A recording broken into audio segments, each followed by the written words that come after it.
Hello and welcome back to Everybody Loves Raiken, our 5th edition live play podcast that meets every Tuesday night.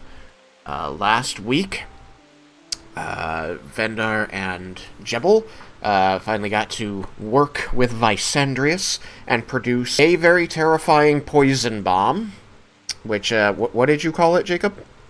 The goo bomb. The goo bomb. Of course.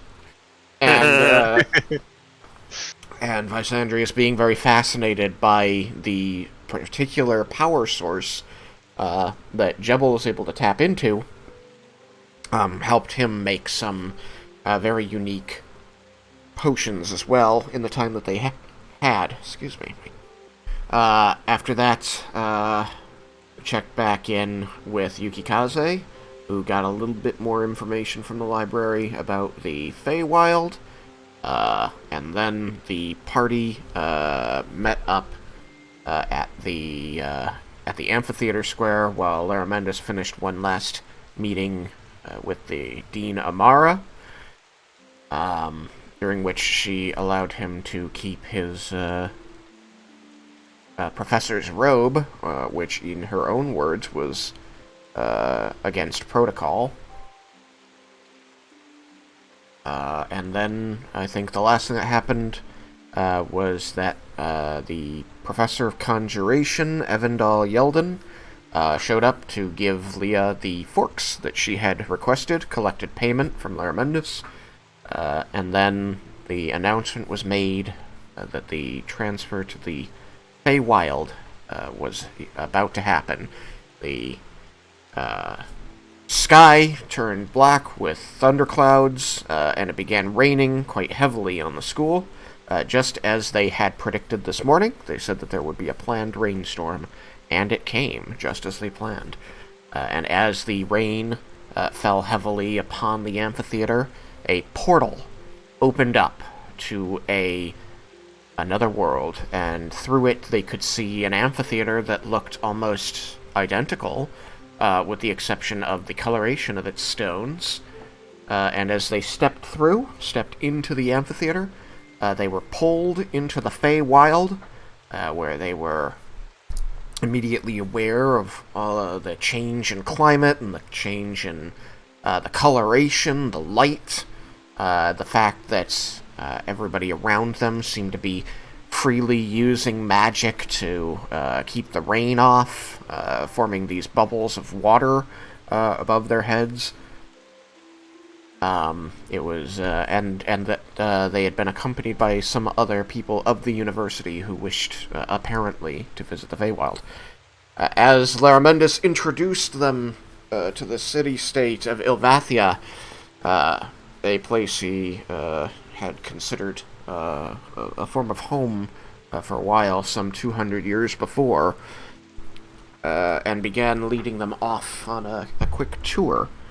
The party became the target of some odd stalking, and they found themselves face to face with a very odd character, this elf, dressed head to toe as a circus performer or clown, with face paint that was running in the rain.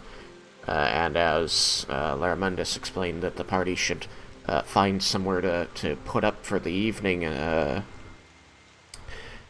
travel, with the daylight, the man called out and saying that he knew a good place they could stay and the price would be just right for them. And this was how the party met Mendis' father, Papa Mendis. They proceeded to have a very loud and unusual conversation, touching lightly on the fact that Mendis had left home some 200 years ago and never written again. The fact that Never written again. Mendis' family. Hey, I didn't say it wasn't hyperbole. He has written, he just never wrote to them.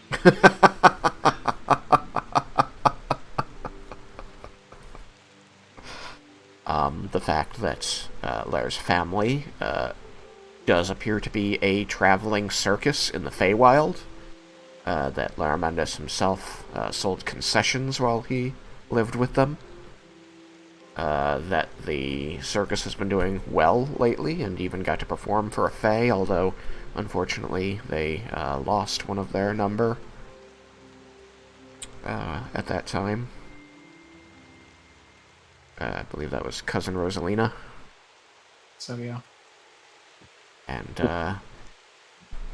after the party kind of got past their shell shock of meeting this very unexpected character, this someone that I don't want to put words in their mouth, but I feel safe saying they probably didn't imagine Lara's parents would be like this. He took them to a large wagon being pulled by, or it wasn't moving at the time, it was parked, but it was tied up to some creatures that appeared to be living fungus in the shape of horses. And the wagon itself was this large and somewhat unstable-looking house on wheels. And as they approached, an elven woman leaned out of the third-story window and called down to them. At which point, Lara's father announced that the group would be staying for dinner. So we'll pick it up about there as you're approaching this house on wheels, basically. I keep wanting to call it a wagon, but I mean, honestly, it's pretty much looking like a mobile building. Medieval mobile home. The deluxe model of wagon. Like, you thought that we had the luxury model, but this one. It's like a trailer home, but vertical. It's tall instead of long. I can't go under bridges. It would seem that bridges... You think that? It would appear to you right now that bridges would pose a problem.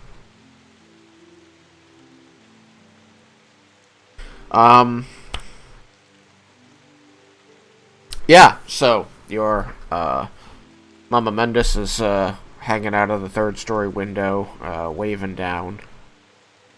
And Mama Mendis is leading you to the door. So I will allow anyone to declare anything they'd like or ask any questions they'd like before you get led into this building. As we're, within earshot and everything, Lara Mendis will look up and wave and say, "Hi, Ma!" And you just see this elven woman who doesn't appear like she could have fit through this small window. Not that she is particularly large, but the window seems small. Leaning forward, she places a hand on the sill and looks down, and you see her place, the other hand against her mouth. He says, "Is that my darling baby boy?" He sort of, pauses a little, and he's like, yes, I'm home. Ah, the show can go on. Quickly, come inside. I've got dinner ready. Lara Mendis will go inside. Alright, anybody doing anything other than that? Nope. I think I'm just taking in the sights. Yukikaze looks intrigued. I just want to watch. I just want to see I wanna where see this where- goes. Take it all in. Vendo's just Okay. I need to experience this. Yeah, it's Yeah, so the last thing I'll say is...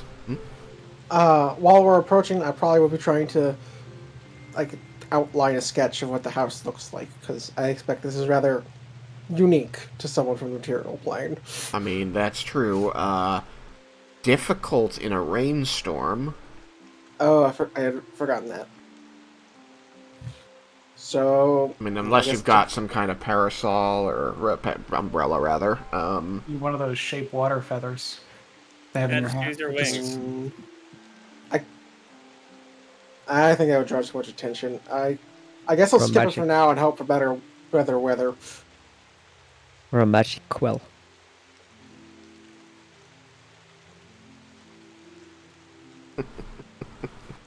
Okay. Then the last thing I'll say is just that the wagon itself does seem to be very out of place here. The city around you is, the places that are grassy are lusciously grassy. The grass appears in the waning light to be this deep blue, and the buildings are tall and made of stone. The design is different, but similarly grandiose and similarly. Honestly, the only word I have is grand, to the university that you just left. So you can very much see that it was similar construction ideals, artistry that was going into these two cities. They are very much connected. The city, the Marble City and Ilvathia do seem a matched pair as cities go, and this, just helps you further understand how this perpendicularity works. The wagon is like, it's primarily wooden construction. There's shingling on top. There's little buttresses and balconies all over the place, to the point that you feel like it must be the oddest construction on the inside to get around this place. It's got to be all ladders or something. It's tall and teetery seeming. It's wildly painted in all of these colors, not this uniform grays and greens of the other buildings, like splashes of orange and purple and blue and red, everything. And it seems, I want to kind of say, like, rickety or shoddily built, almost. Like, it has this feel of, like, you're not sure if it's going to stand the weight of all of these people. Looking at it, it looks like a strong wind could knock it over. And there shouldn't be somebody on the third floor. There shouldn't be somebody on the third floor. Wait, is this like for just the imagery, like a Howl's Moving Castle kind of thing? I think that's a reasonable analog. It looks like it's all kind of stuck together. Huh? You stole my reference. Well, I mean, that just means it was a good one. So, yeah. I think that is apt to be imagining something like Howl's Moving Castle. The door at the back opens and a little, like a short ladder on a hinge, is flipped down and splashes on the wet ground, with a little as a squeak as it winds out, and you just hear voices from inside, and through the open door you can kind of see like shadows on a like a pink and white painted wall on the inside. Just hear like all different voices, but you hear a few saying, "Oh yeah, come in, get out of the rain." And so you head inside, and as you climb up this short, 3-4 step ladder up to the door, and pull the door closed behind the last person, you are immediately struck by how roomy it is inside. It does not appear that it follows the dimensions of the exterior of the vehicle. And the inside looks much, much better than the outside. Not, like a mansion or anything, but, like a well-kept house with painted walls.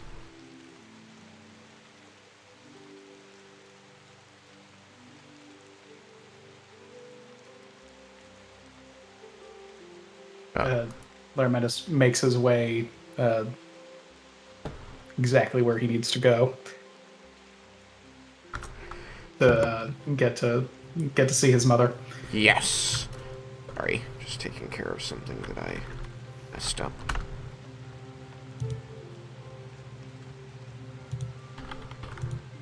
There we go.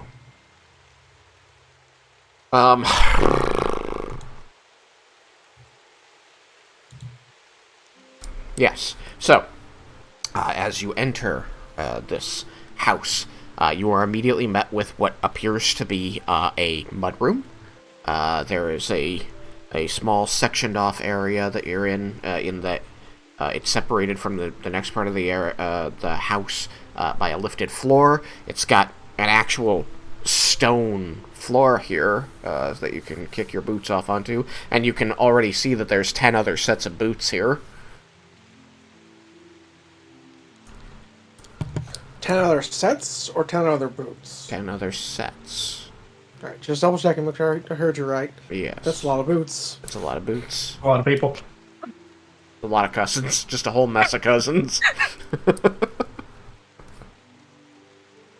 And the raised portion seems to be wood, and upon it, you see what appears to be, like a normal-sized dining room, with a long table down the center, and beyond that, you can see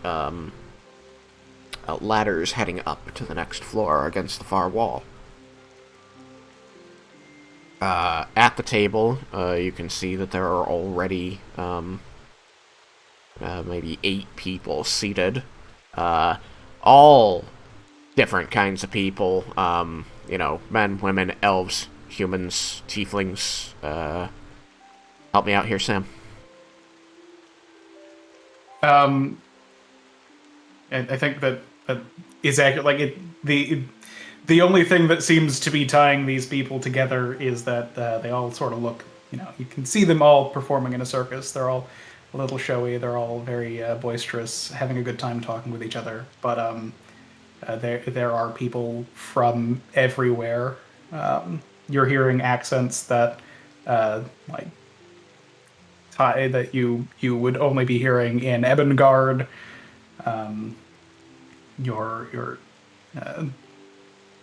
There's not really a whole lot. Like everyone is just sort of from everywhere, which is weird for the Feywild, you would think.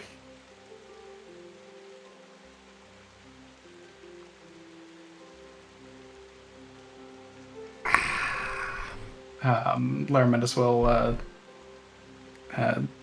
clean himself of the wet and everything, and remove his boots, and then walk in and say, "Hi, cousins." Your father, just as you know, has thrown like a towel over his head. Will you be prestidigitating anybody else besides yourself? Larmendis would ask if his father wants that. So I guess I can actually ask that, can't I? And I like to think like while he's in the process of asking that, like I was like halfway through doing it, and then just kind of stop and look. You were prestidigitating his father? No, me. Oh. So Larmendis, seeing the towel go on his father's head, he'll say, "Would you like me to draw you up with magic, or are you quite comfortable in your towel?" Well, this here is my good towel, son, but, it's been a while since we've had any of the performers quite skilled in magic, and I guess I'd like to see what they teach you at their school. So sure. Larmendis will oblige. It literally blows his hair back. He takes the towel off and just tosses it back on a hook against the wall and says, "Well, let me get a couple of introductions out of the way anyway. The important folk here. He quickly, sweeps a hand over and repeats all the names you threw at him, showing off that he does have a very good memory. And is able to point at the correct people when throwing out those names. And then he points at the table and throws a bunch of names at you, all of them preceded by the word cousin. So many cousins. I guess it makes sense, though, with how long elves live. There are people who are not elves here. Indeed. But still. There are people who are very clearly not actually related here. In case that has been unclear. Oh yeah, that was what I was trying to get across with what I was saying. Nobody looks related. Yeah, there's no blood bond here except for Mendis and his father so far. Gotcha. You're getting the sense that they Mama just... and Papa Mendis are his actual parents, but then they're also the parents of everybody else in the... Yeah, after a fashion. They're all his cousins. Yeah, they are a family because they choose to be. You very quickly get this sense. It's not spoiling anything here. I'm telling you. You very quickly get the sense that they all treat each other, call each other family, but they are not blood related.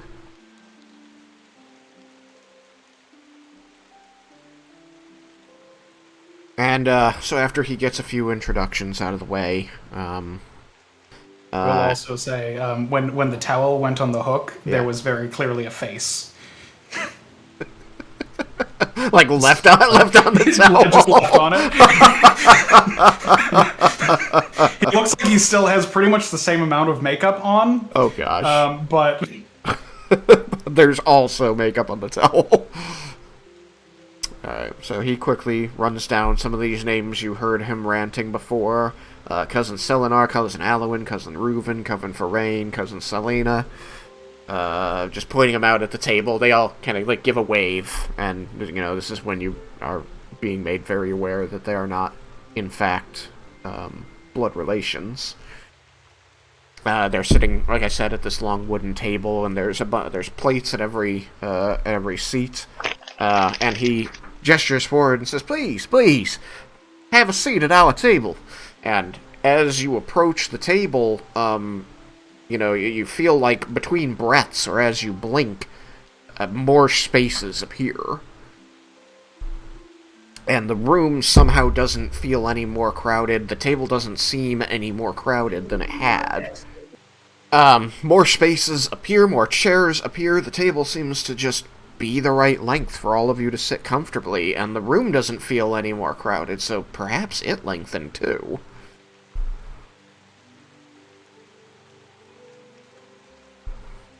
And, Papa Mendis is going to turn to Lair and say, go help your mother with the roast. of course, everyone, enjoy yourselves. And as well, I think, go up the ladder. You all sit down. The people at the table will begin asking you questions, which you can choose to answer or avoid as you please.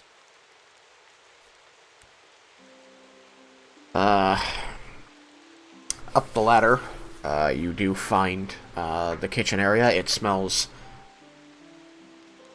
really delicious in there. And you can see that she's already got several dishes prepared and ready to be taken down to the table. And you hear some steps, and down the staircase that enters from the side of this room, you see your mother, and perhaps you'd like to give her a physical description. That would have been useful for me to have thought about before you put me on the spot like that. Sorry. I can come up with a physical description very fast. I just don't. It won't have any, it won't have gone through you for vetting if I do that.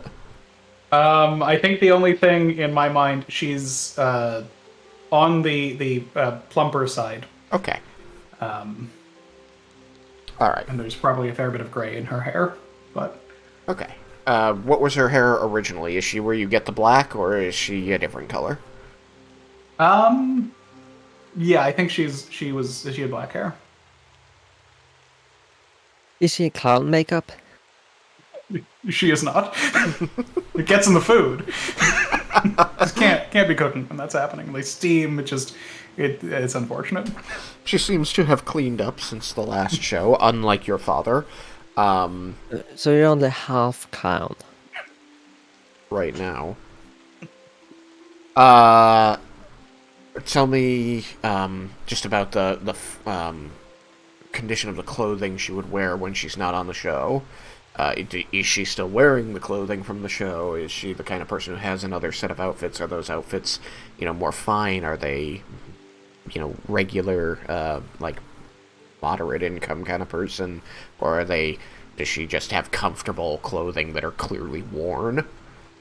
I think it's comfortable clothing that's clearly worn, well taken care of, but like there are definitely spots that have been mended and patched up and things. Is it Lara mended? So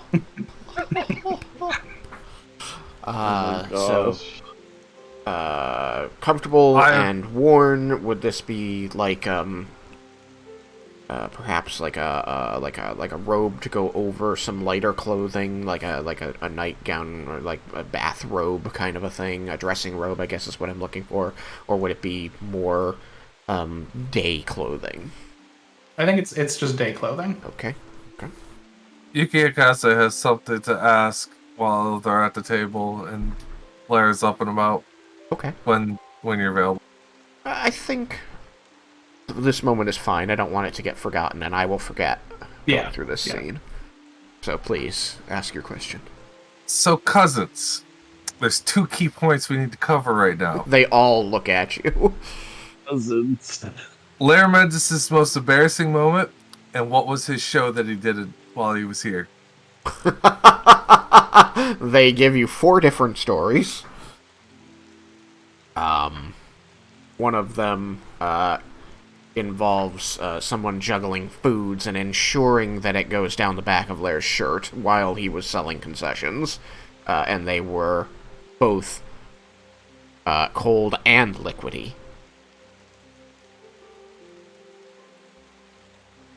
One of them involves an experience with. They had tried bottling night once, and they stopped. It stopped it very quickly. But before they did, somebody got Larry Mendis to drink it, and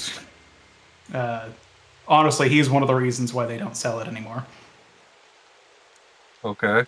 Bottled night. I like that. How do you bottle night?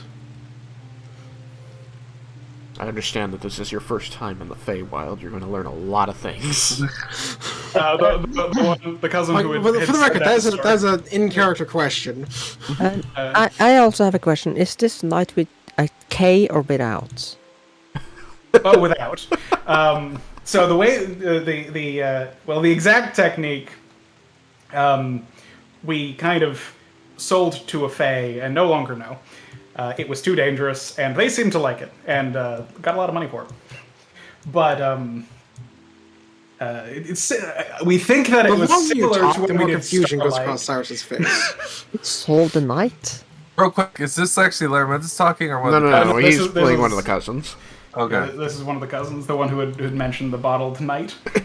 It just helps that I don't play all of the characters, No, especially it's since perfect. it's partially his creation. No, it's perfectly fine. I just want clarification. Yeah. So we think it had it was similar to Starlight, but if you take the Starlight and you just like get out the light, then that's pretty much what night is.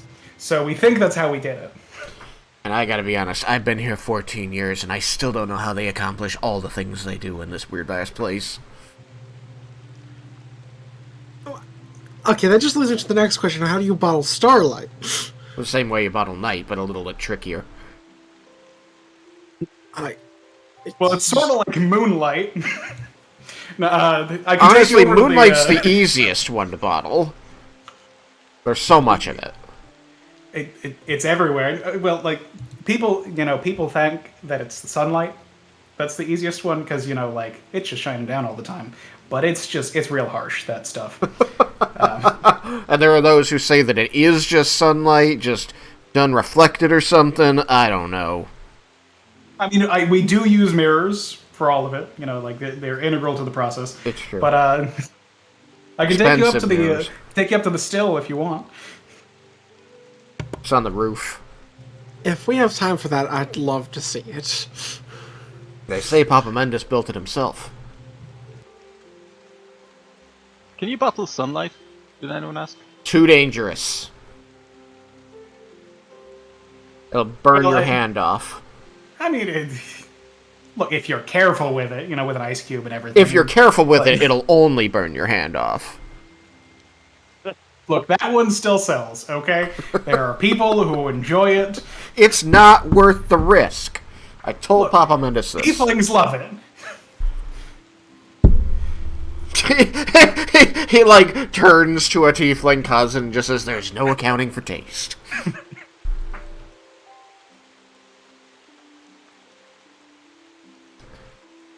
What are the other questions? No, there's one more story we promised him. Oh, there was another story. He scared a child once. Oh, yeah, the first time he put on the makeup? Yeah. Well, this I is mean, when- it was it as was he when was he was taking real. it off. Maybe that's why. Ooh. Poor kid just wanted a balloon.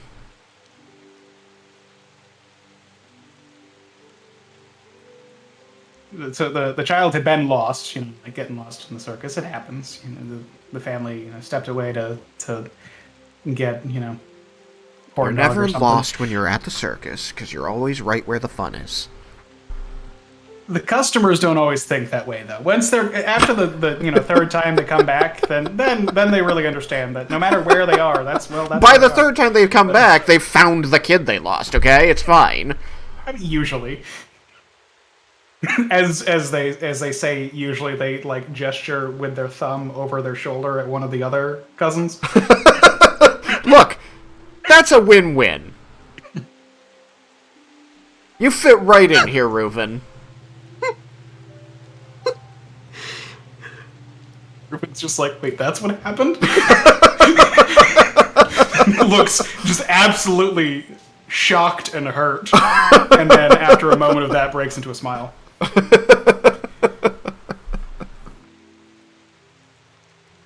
Look, the only other bad one was when we tried to get him to do the trapeze, and that's why he only sells concessions. Because it takes a long time to fix that many bones.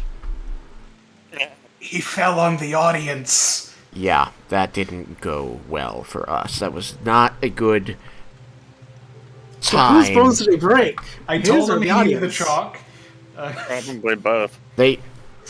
People don't want to pay for that kind of magic themselves. They're gonna blame the circus, so then we have to pay for that kind of magic.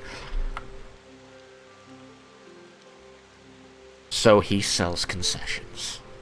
But you didn't hear it from me, you heard it from Reuven.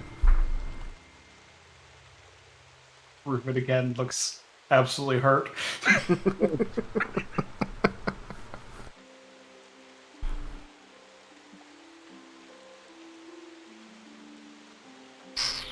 I was surprised about the bones that were in the doll he fell on. And the fact that we had to pay to fix those, too. The accuracy of that one was just impressive. I think that child's going places. Where? I don't want to say. But, Where'd they get the bones? sometimes it's best not to ask questions. We keep our jobs longer when we don't ask those questions. And our bones. Look, the nobles, they get around to some weird shit. I don't know. I do wonder where that kid went. It was a human, wasn't it? I think so. Not a kid anymore. I'm sure they're fine. 200 years ago? Yeah, I'm sure they're fine.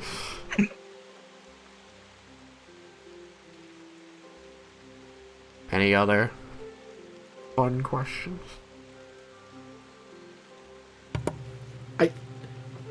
There's so much there, I'm not sure where to start. Usually find starting at the beginning a good place to start. The middle's usually more interesting though, so sometimes it's best over there.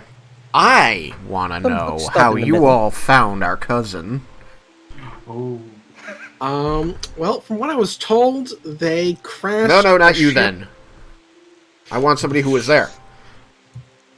Well, he was in a old fishing village. He'd been sitting in there for like 60 years. Reuven goes Like fish. him.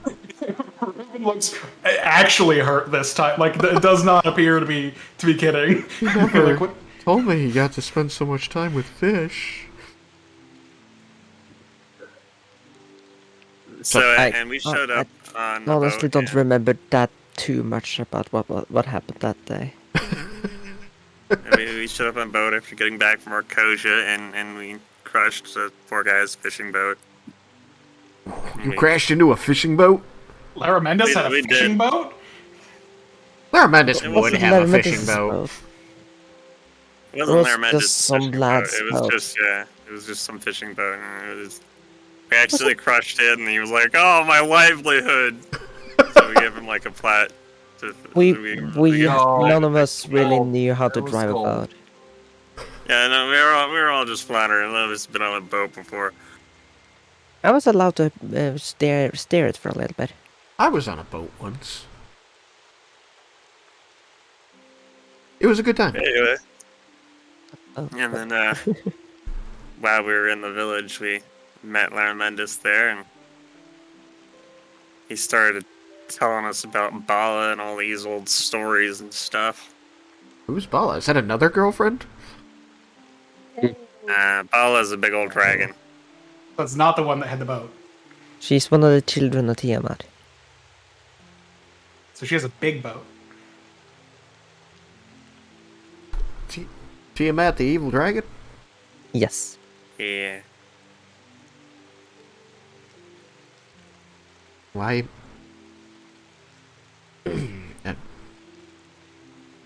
What? Long story. Oh. But our whole thing is that we're trying to stop the children of Tiamat from coming back. We're not doing a great job. Thanks We're to doing our him, and I best. point at my uncle. We can destroy them.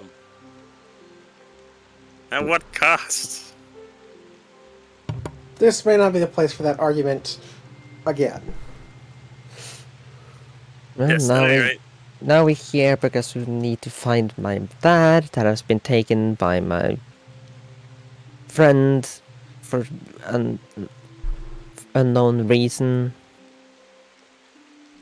so that I we can believe, continue looking for the dragons. Your friend didn't tell you why they were taking your dad? No, it just kind of poofed into flames. Usually we call that dying.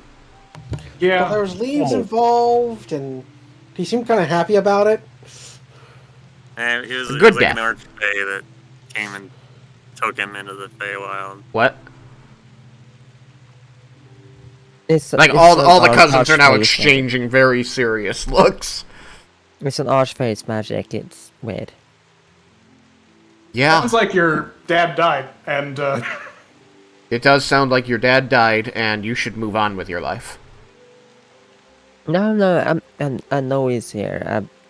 I'm sorry, I don't know what to tell you. It's just sometimes, you just die. He sent us a message. He's still alive, but could be in trouble. We must save him. I mean, I think You there's know- magic to talk to dead things. Guys, yeah, they got magic for everything these days. Guys, they're emphasized. I look at the guys. It's like they're telling us to give up on it because an archfey is probably not something we want to tangle with. Yeah, but he's a friend. Yeah, I mean, I just can't imagine a situation that would necessitate tangling with a archfey. I clearly aren't gonna. Please don't do that. He It's, won't some- hurt us. yeah, it's something we do regularly because of her.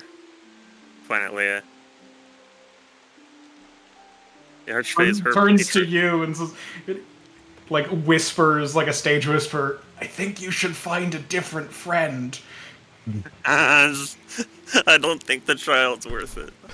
Fae aren't friends. Fae are sometimes patrons, usually for a very short amount of time, and you get the hell out of there as fast as you can. Soon as you're done.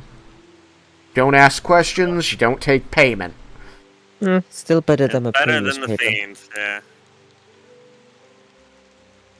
Right. Like, turns to the Sam cousin and just goes, are fiends an option? You make friends with those? Hey, you know, like, I'm sure there's at least one friendly one. Turns to the tiefling. Relative of yours?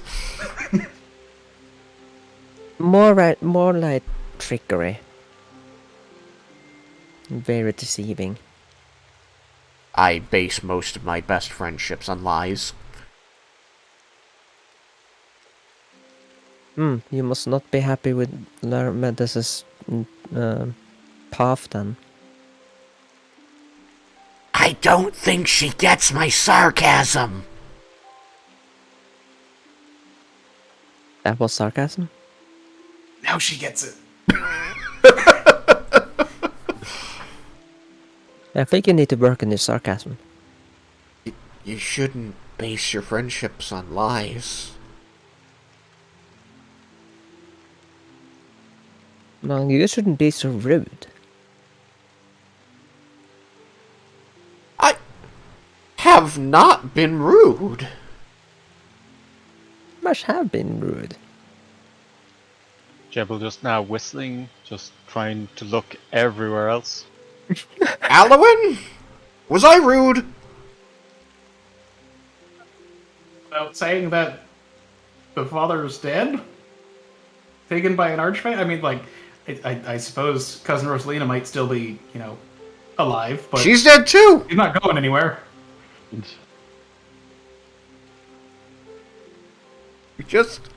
You don't. I'm trying to help you. You just, if an archfey is involved, you just leave well enough alone. You just go about your business, somewhere far away. I'm bound. I cannot leave him. Yeah, basically anything that you would normally say, I don't ever want to fuck with that. We fuck with it regularly. Horses? But No, I can't. You I have- can't mean the horses. I mean, I don't fuck with abominations, horses, but- Monstrosities, elder gods, demons, all sorts of awful things. What? No, you know what? I don't want to know. I haven't fought horses, but we did try to make Nene fly once. Oh, fight. I thought you meant something. Yeah, no, we don't go fuck things. Ew. Blinking at you like I'm sure.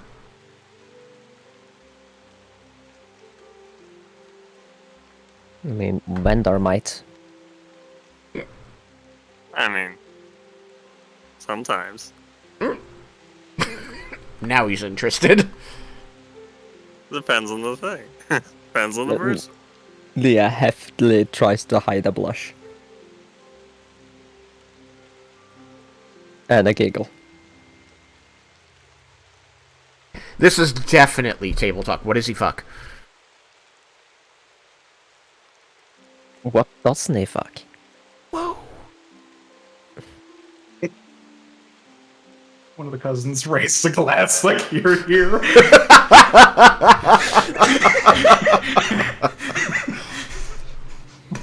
The one next to them just punches them in the shoulder. Well,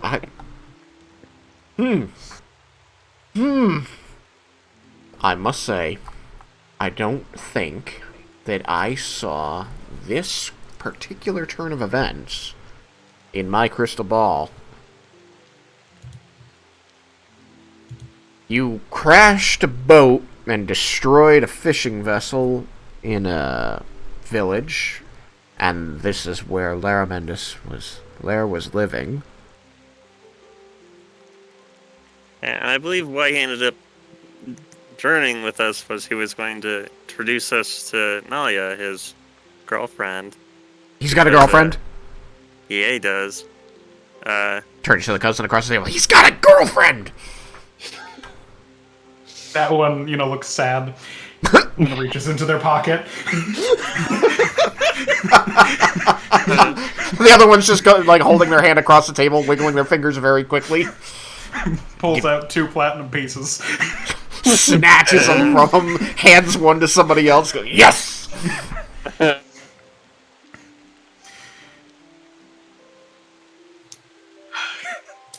If he had waited 20 years, just 20. That's all I ask. It's not much. Alright, so he took you to meet his girlfriend. Yeah, because she had info that could help us in our quest, and then he just kind of stayed with us. You got older for a moment when you were fighting a zombie-ish thing. Like, what were those things called again? Like the Specters, wraiths, something like that. Shadows. Banshees. I know what they are, but I can't tell you. They were banshees. Banshees. I was in character. Banshees, yes. Yeah, but I think that He got Vendor might remember. Oh yeah. he got yelled like 60 years older from Banshees. Ooh, uh-oh. Looks back at the person across the table. 60 years, you say? Yeah. When exactly did the girlfriend thing happen? The girlfriend. I mean, it was pretty obvious that they were, but it didn't officially call them. It was I don't obvious even to everyone. know But if Before or after the call 60 him- years thing, it's or, important. But also that was reversed. So Ha! Doesn't count. All of it, though? all of it. Just waves the platinum coin at him. His hair turned black again. It was weird.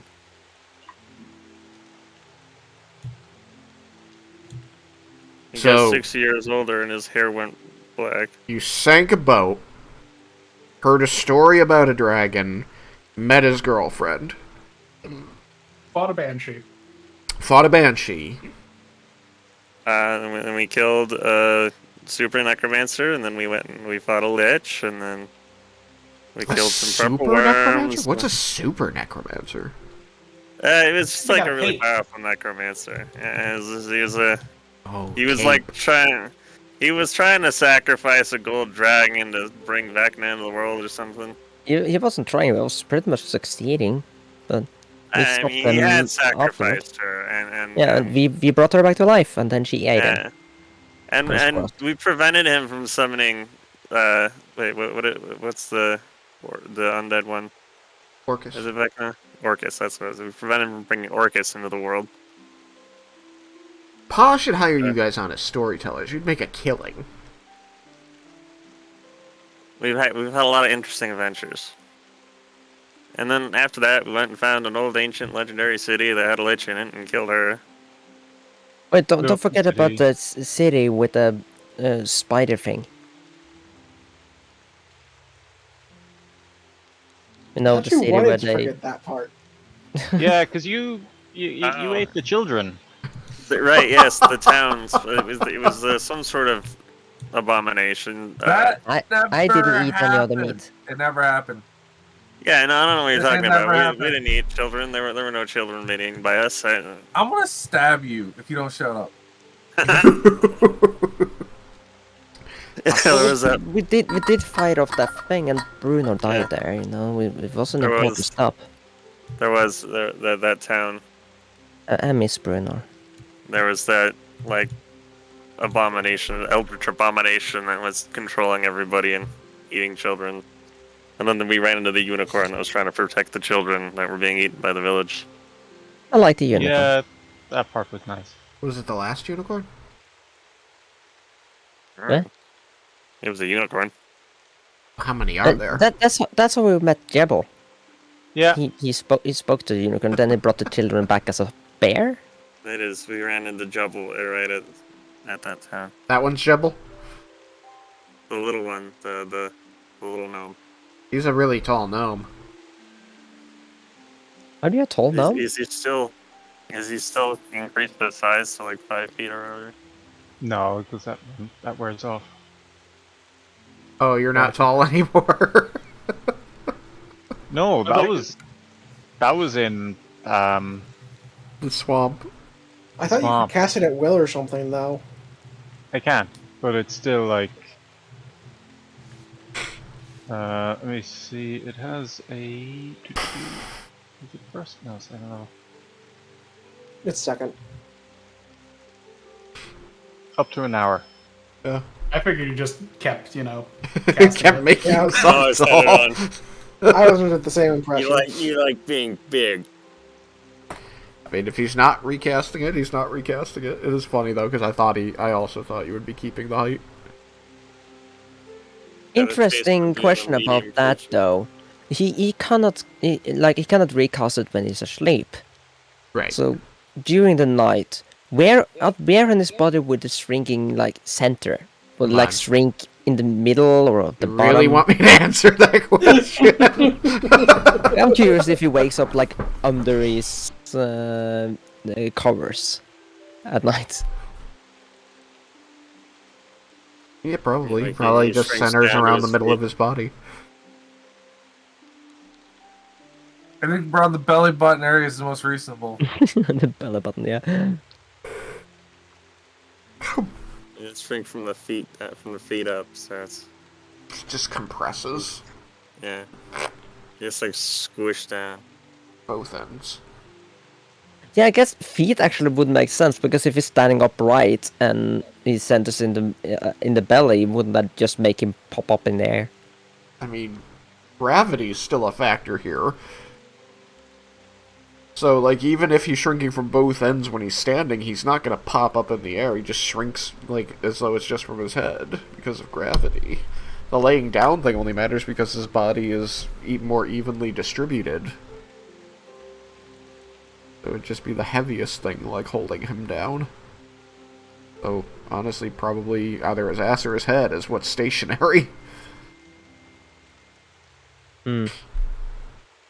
It doesn't really matter. He leaves this perfect little groove in the bed from where he sleeps, and then he's just fits in the groove, just a little bit smaller. Yeah, we're going a bit of on a tangent A there. little bit. So, I mean, I didn't really want to get, this whole story out. It's interesting, but, just I'm trying to understand, what Lair's doing with you all. Honestly, we've asked that question too, but now he's like a champion of Ione, and he's kind of locked in the mission because I don't know. But yeah, have You'd they have to seen ask Ash? him why he sticks around. He carries this talking rock with him. It's called Ash. It's very Yeah. intellectual. Hates it when someone is keeping a secret. Wait, did you say he has a pet rock? Again? He does. He's a floating tech rock. Damn it! Again? Yeah. Fishes in his pocket, pulls out 3 silver, and hands it back across the table. This one can talk to him though. It actually talks back and stuff. We can hear it talk to, and Yeah, it can It's a talk magic rock. Yeah, it can talk to other people on the other side of the world, and we can see their faces. Weird. Yeah, it's actually like a sentient piece of Ione or some shit. Show him, Larry Mendis. You remember when he had the last pet rock and he would just hold it up and tell you a fact? That was weird. I think he Not as made weird those as when it facts. died. Forgot to feed it or something. We had to have a funeral! Had a And funeral we had for to- his pet rock. We had to put a name on another rock! On top of where this rock was buried!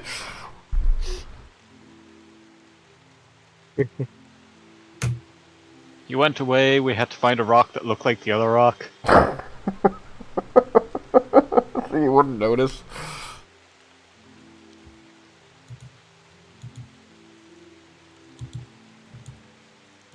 Did you know that rocks can die?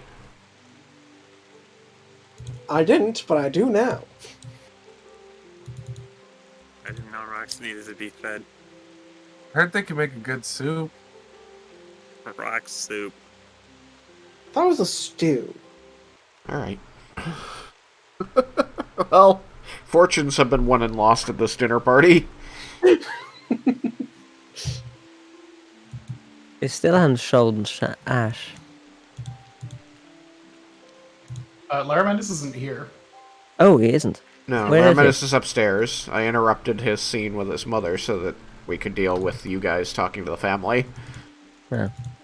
So you're talking while he's helping bring dinner down.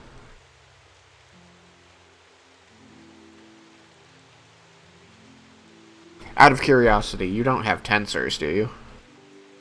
I don't have it prepared. And it's not ritual. I think it is a ritual. Yeah, it's a ritual. I'm not telling you what to do, but I am gonna say it'll make things easier. Yeah, I think he would do that. Yeah. There would probably be a bit of a conversation first. Yeah, oh, since it's gonna definitely. be, I need to give me. But I'm just 10 saying minutes. that'll, especially if you're casting it ritualistically, that'll help explain your absence for this extended period of time. Yeah, I think that makes sense. So yeah, he'll be able to do that. Also, unseen servant. True. Do both. Could do So those. he's gonna be gone for 20 minutes plus however long of conversation before then.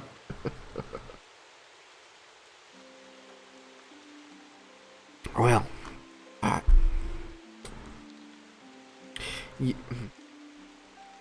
we hear tell of, like, mermaids and such on the material plane.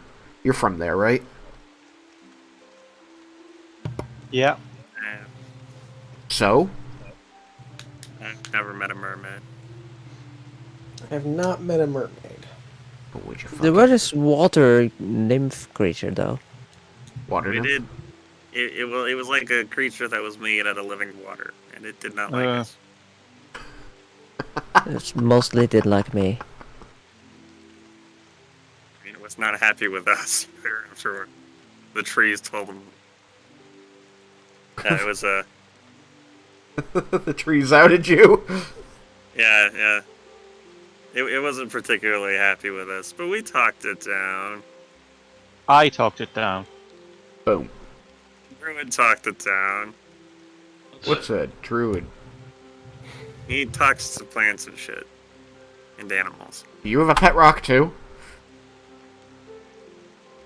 No. Yes, that one Don't right lie. there. I point to the pigeon on his neck. Or kind of. Isn't Seal kind of like a rock?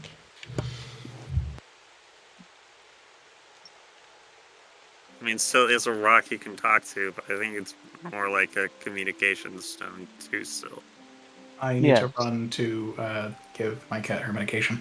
Okay. So I will leave the rest of the cousins to you. Oh man, that's so many though.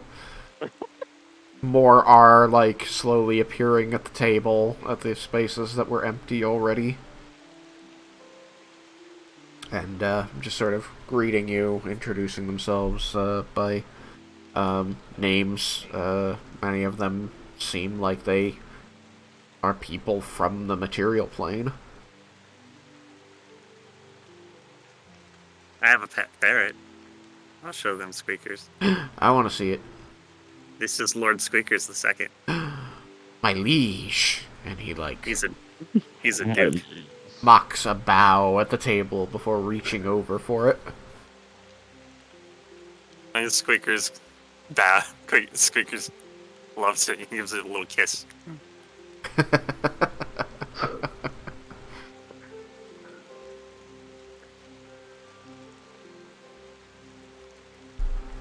I hold my hand out and hope that the squirrel comes out from wherever he's hiding. Oh, gosh. Yeah, the squirrel.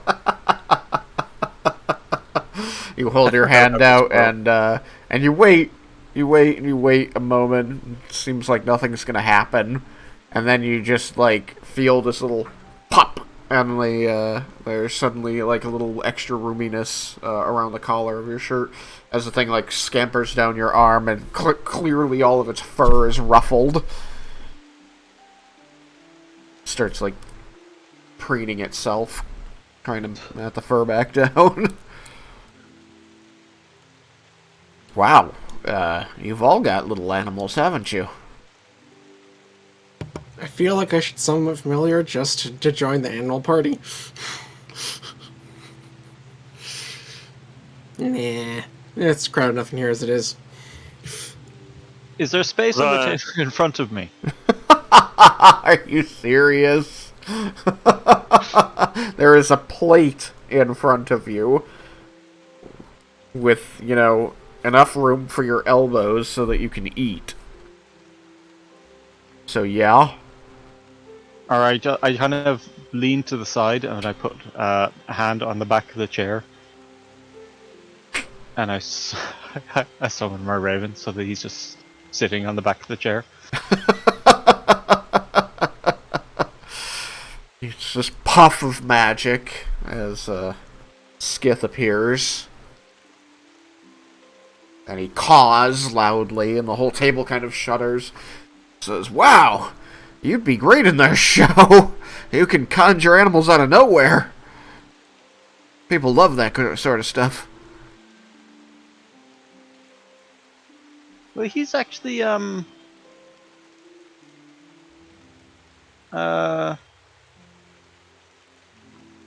he's Fey, isn't he? He's a Fey spirit? I think so. Yeah, I think so.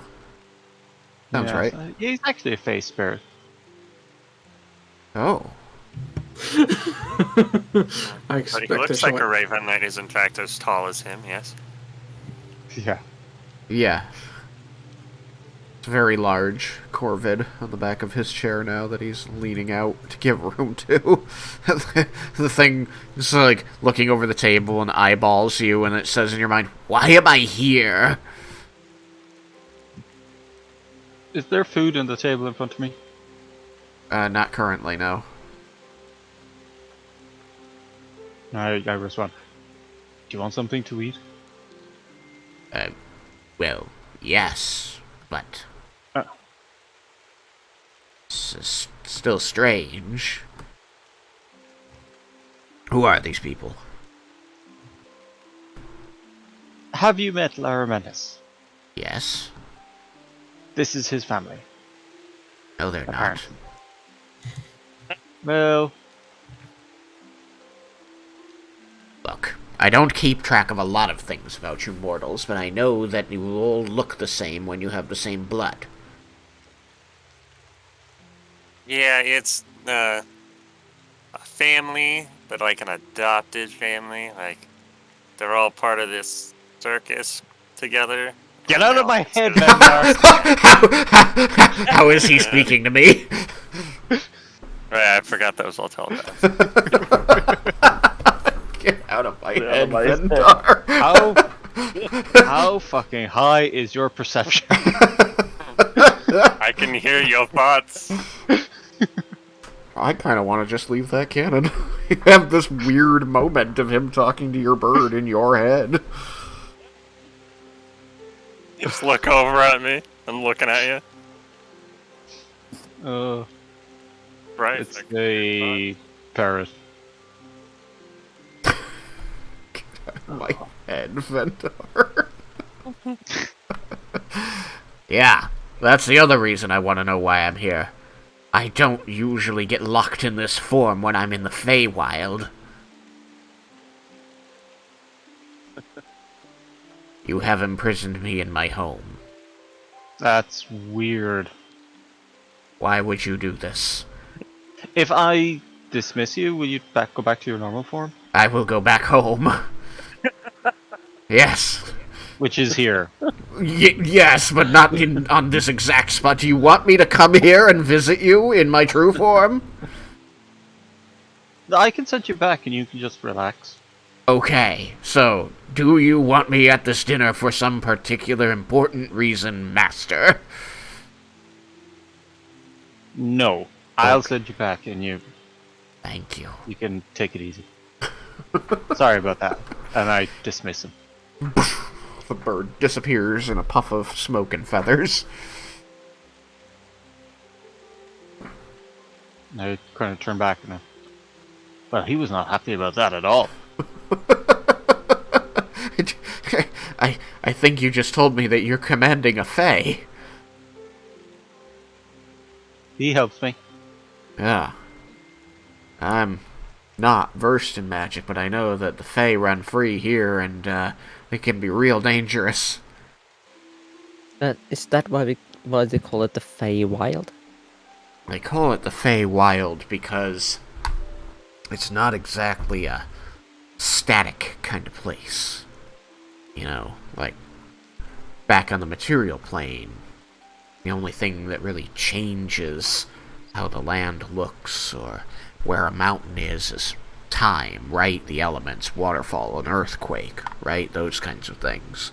Big events. Here, it's all a bit more dreamlike.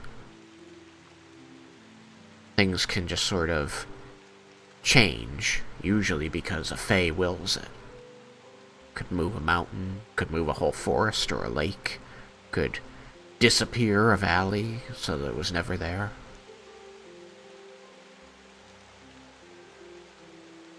That's why we come to these city-states to perform.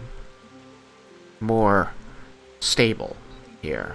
They're directly connected to the material plane, so they don't change because they're anchored.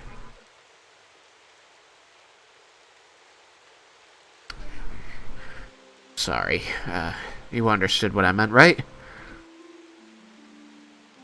I think so. Got a little technical there.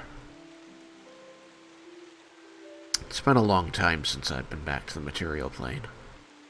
Magic's more of a thing here. Like it's more infused into everything. Yeah, I think that's an alright way of putting it. It's naturally occurring here.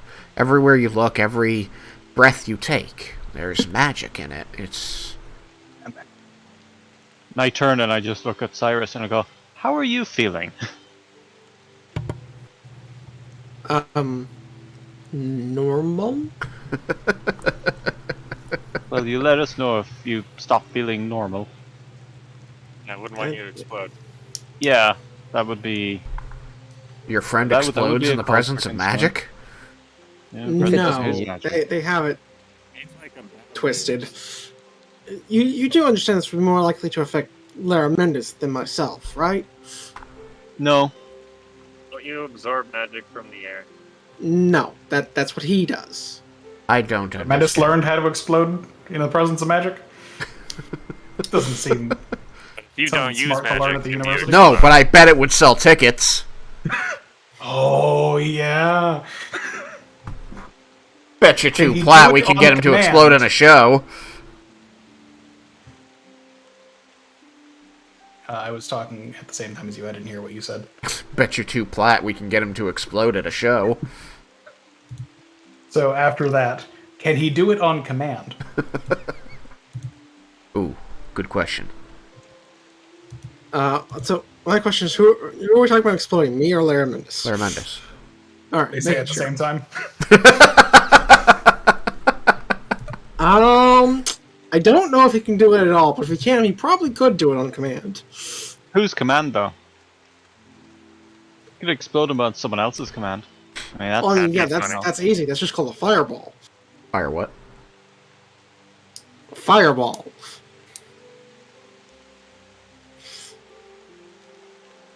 It's a ball of fire. Oh. Okay, I guess that was easy.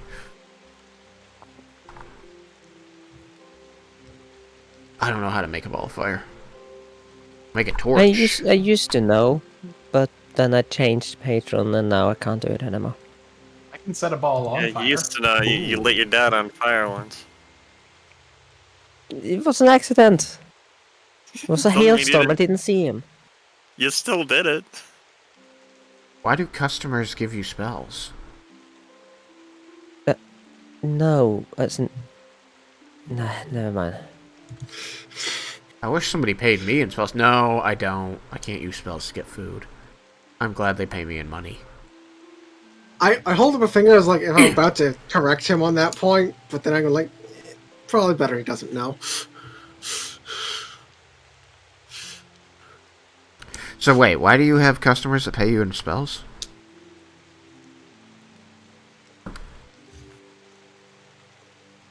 don't. But you just said that you got a different customer. No, it's a different kind of patron. Not Oh, this. not like a customer, more like a Yeah. A person who She, gives you she's. stuff for doing work for them exclusively, a patron. Like an artist might have a patron who pays them to paint magnificent works all over their property. yeah, But but in my case, it's more like an archfey giving me powers. Yeah, she's what's called a warlock. So Just gonna. big, powerful being like an archfey gives her powers. It used to be a demon or a fiend that was giving her powers, but now it's an archfey. Cousin is looking Oh. around now. Locks eyes with the ones across the table. She should probably wait outside. I was about to say, is there like a sudden step back from everyone in the room?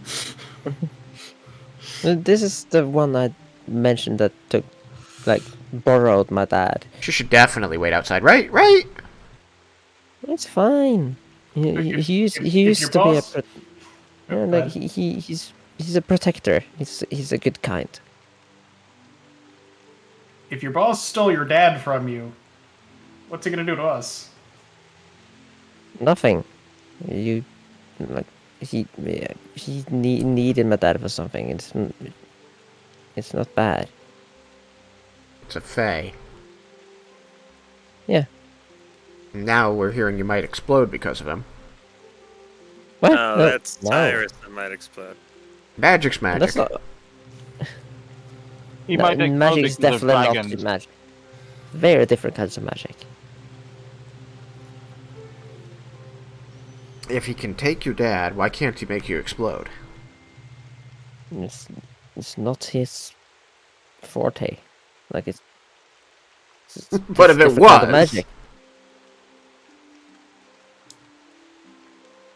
how do you know he My- can't make you explode?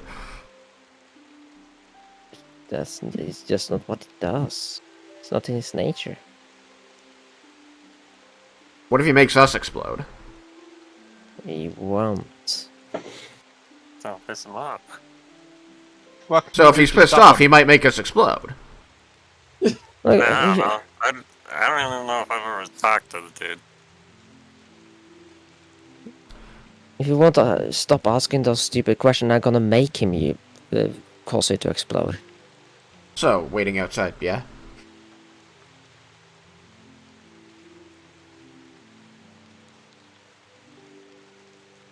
No, it's raining.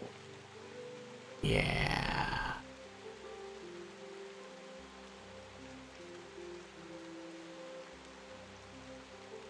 I'm gonna put it to a vote. I believe Laramis will vouch for her if he'll wait for him to come back down. Mendis hasn't been here for 200 years. And now you're Well, telling me we he's can got a girlfriend and exploding friends. Who are off to kill a dragon god. Yeah, well, we got things to do. If you're not That gonna have first us, we can part all is- just go. That first part is true. The other two are a bit exaggerated. About fighting a dragon god and exploding? Yes. He definitely said that those things happen. Well, technically, Yes, but it's you also not got them the from Dragon him. God. I point to Vindar, and It's Dragon God's kids. And he might explode if he doesn't use magic, and he uses plenty of magic, so he's at no risk to explode. At least that's what he told us.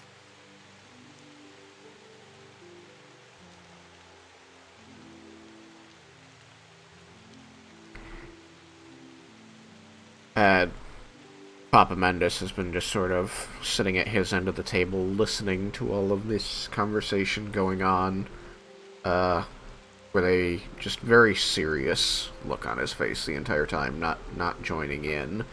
Seemingly, you've only known him for, a half hour or so, but, seemingly very uncharacteristic. He strikes you as a loud person who likes to get into conversations. This is sure taking this time. And finally, he kind of leans forward, says, "As I explained earlier, these Fae, they're dangerous creatures. And you've already said that your father was taken from you by him. And now you're saying that he can give you magic. Means he's in direct contact all the time. It certainly makes it sound like it's not terribly safe around you, child."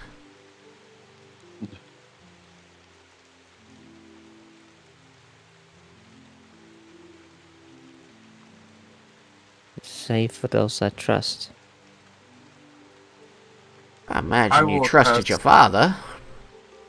I will attest that we've never had an issue at all the whole time that we have been with Leah and with her Well, patron. And we might also mention that her father is the champion of Kord with legendary artifacts. And but that doesn't change the fact that something that you did not predict has now happened.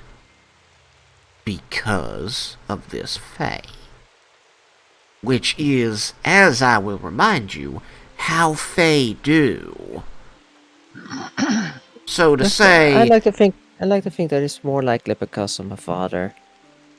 And But you don't know. See? Maybe it is. But right now, it's something you don't know. Which means that other things that you don't know could happen. You understand why we're not so keen on it.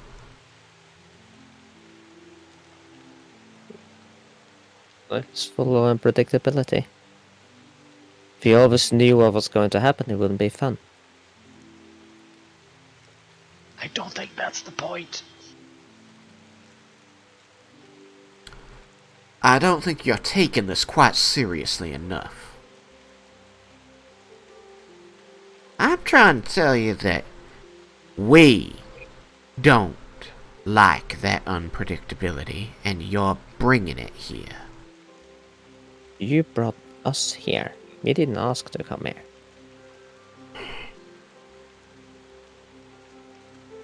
Well, there's the door. As soon as Mendis comes back.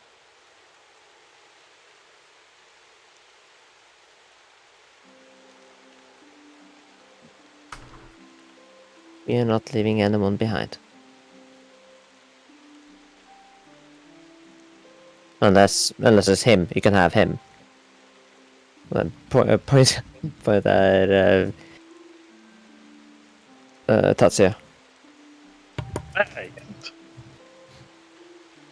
I'm trying to find my brother. Your father. I'm in this with you. Yeah. Leah, if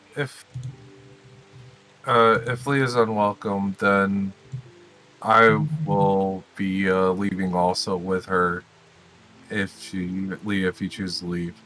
Yeah, And we will go say something to Laramendus and then let him know where we are, and he could join us when he chooses.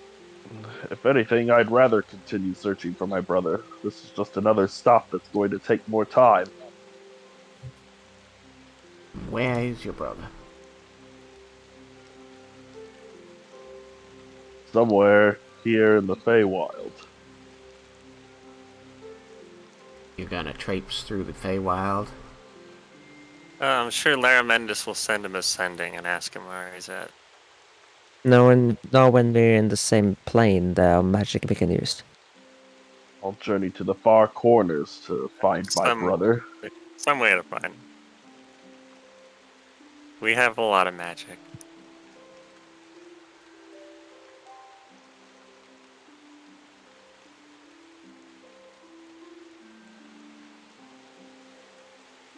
Better check on that roast. Mendis, Yes. you're mother comes down the stairs. As you say, she is a more curvaceous elven woman with her hair black and gray, bunned behind her head, and a pair of spectacles rests on her nose. But you can see that she has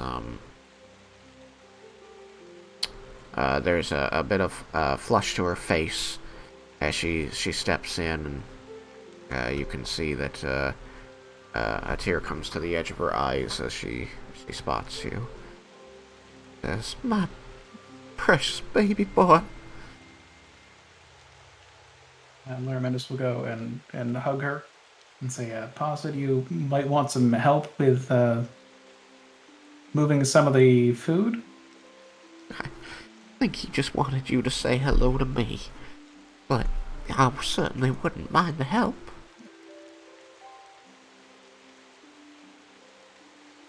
How have you been?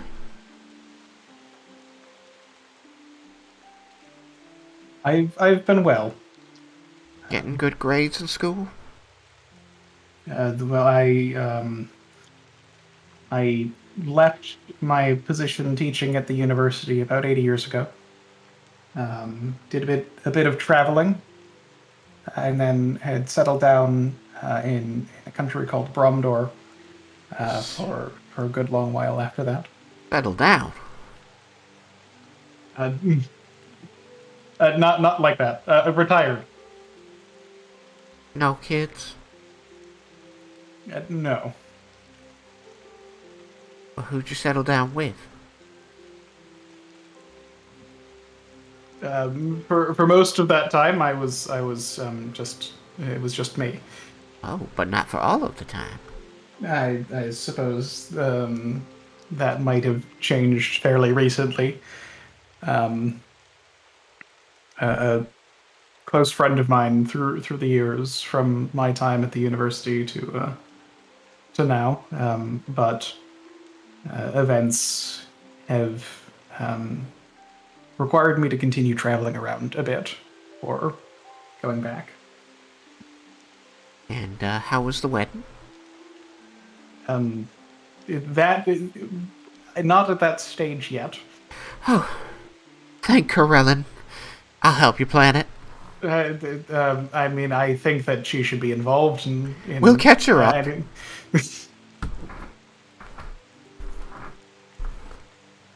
The food. Paul had said that it was your roast, the famous roast. Yep, it's still got all the flavors my grandmother taught me to put in it. By force. She was very strict when it came to her roasts. They always listened when she spoke. Turned out just right. Now, they usually cooperate with me. Yes, if you can help me down with these. Seemed like you brought some friends with you.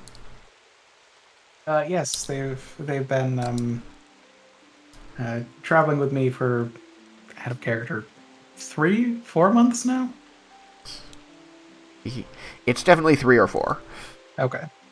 3 or 4 months now. We've seen quite a bit of the world. It's been fascinating. Well, that's hardly a breath of air, isn't it? Time has flown by. Has a tendency to do that.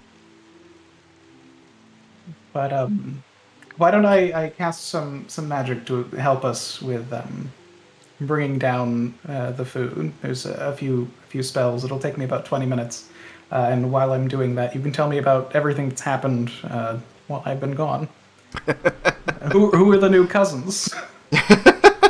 Well, we had to replace Cousin Rosalina, of course, when they whisked her off. Luckily, we found a new juggler a few towns later. I do miss her. Um,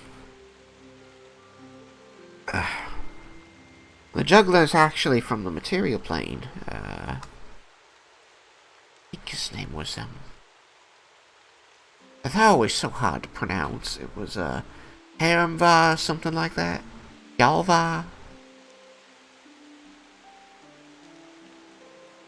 Ulya. All while this is happening, Mendis is casting, I casting know. his spell. Not really hearing that her. was, She goes on rambling about cousins, their names, their histories, what they've done, the shows they put on. She seems unaware that you're... She seems to think that you can pay better attention than you really can. Ash can just tell me later. You finish casting your 2 spells, having created a visible tray upon which to place the food and an invisible servant to help. And she, applauds as you complete these spells. Or she says, "Oh, I got so deep into telling y'all about the new cousins, I didn't even ask what this, It doesn't look like the magic lights that people use around here." No, this is my companion Ash. If you wanted to introduce yourself. Of course, Scholar. And they get introductions out of the way. She seems quite surprised that this thing talks. She learns a bit about it, and at times when he dims his light, says, "Oh, it's like another pet rock. You always did fancy those." Ash does not seem pleased with that comparison. Mendis turns a bit red. This is, I mean, Ash is a fair bit different than just a mere rock. He seems to have his own facts. So the food, we should bring it down. You bring down the food. There is, It seems chilly in this room all of a sudden. Down below. There is, Soon as Mendis is visible, Jebel is just staring at him. Like, Mendis wide stops eyes. And just, dead. like, pleading eyes, just... Yeah, Vendor looks over and kind of gives an apologetic look. now I know something bad happened! The food's here. It looks and smells delicious. When Mendis says that the like plates and things get just picked up, without any visual effect from the floating disc. I think it's been a long time since he cast Unseen Servant around any of you. No one's really talking. None of the cousins really are. They seem to be... They've adopted the same quiet discomfort of Papa Mendis. Mama Mendis seems to be aware. Obviously, you can tell that even as strangers, you can tell that this group is generally noisy. Alright, so I will not be afraid to speak up, and I will say, Larry Mendis, Papa Mendis has informed us that Leah is unwelcome, and we may, at least I will be leaving with her if she does leave. What happened? I'm sure this was all just a misunderstanding, and we can... We got into it discussing her tales and travels, and the fact that Leah has a patron was brought up, and it was a fae, so... Might have overspoke. I know we're trying to not share too much information, and I got carried away in the story. I'm a little bad at that. And I'm sure there's just a bit of a miscommunication that can be figured out with more information. And they don't want me here because it's in Taramel, so. And we have my father to find. Ma turns to the table, the dour end of the table, and she says, "Pa, we are having my famous roast porky pig tonight, and you are not going to ruin that for our son. Got a problem with one of his friends. Take it up after the meal. Hear me?" He just sort of rolls his eyes and grumbles. Says, "Did you hear me, Pa?" "Yeah, I heard you. I just am trying to protect all of us here, and they're talking about all this explosive magic." He says, "I don't want to hear. No one's exploded, and it's been half an hour at least. We're gonna have a nice meal." She turns to your end of the table and says, "I am so sorry for my husband. Please, I would like you to enjoy this meal with us, and anything else we can figure out later. Alright?" As you wish. Alright. Now, I didn't get your name, little one. It's Leah. Leah. That's a very pretty name. Welcome to my home. Pa, apologize to Leah. He, throws up his hand, eyes wide. He's like, just apologize.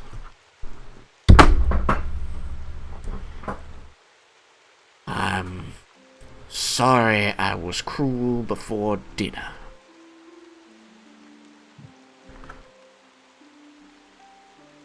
An apology accepted. What's going on in my own home? Anyway. It's now. Oh! You've already got them all on the table. Well, dig in. I've brought the, a roast porky pig. They tell me that it is, renowned through the Feywild as the best porky pig out there. I use, all the spices I can find, and I don't mean that I just throw it together. It tastes wonderful, I assure you. Side that with potatoes and gravy. Leia, could you introduce your friends to me? I feel like I'm talking to total strangers. Larametis makes a face when she says potatoes.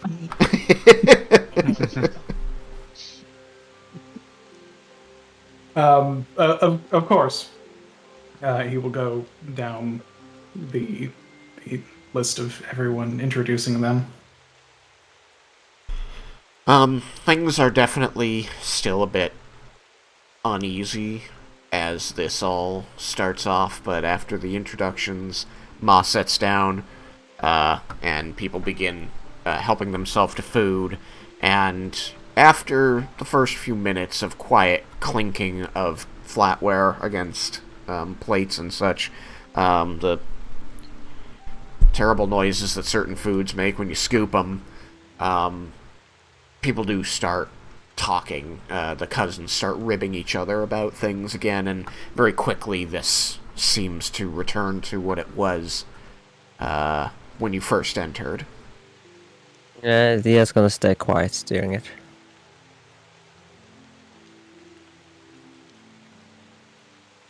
The meal goes on a while, actually. She's brought a lot of food, there's a lot of people, and everybody's telling stories. They want to catch up with Lair.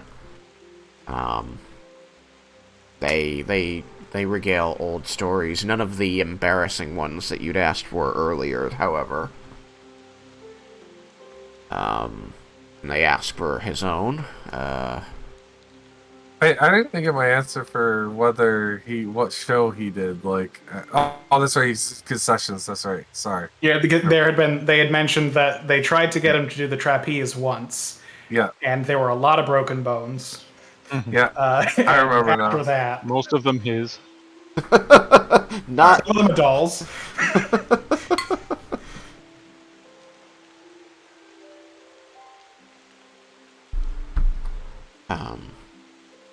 And then slowly the cousins file out as they finish their meal, and they take their plates up the ladder with them. And until it is just the party and Ma and Pa. And Pa, pulls the napkin from his shirt, places it on his plate, says, "As always, that was a delicious meal, darling. Son, wouldn't you say?" It's been too long since I've had anything like it. She responds, "Oh, well, I imagine you've got your fancy cities able to provide lots of interesting foods, but, they say there's nothing better than a home-cooked meal. Now then, what's all this about, Faye?" I think Lara Mendis will say, one of our main reasons for coming into the Feywild is that we are looking for Leah's father, who was spirited away by a Fey. She, looks down, shaking her head with understanding. We know that that he is alive, and we are going to find him. So we need to figure out where in the Feywild he is and make our way there. You're sure that's what you want to do, hun?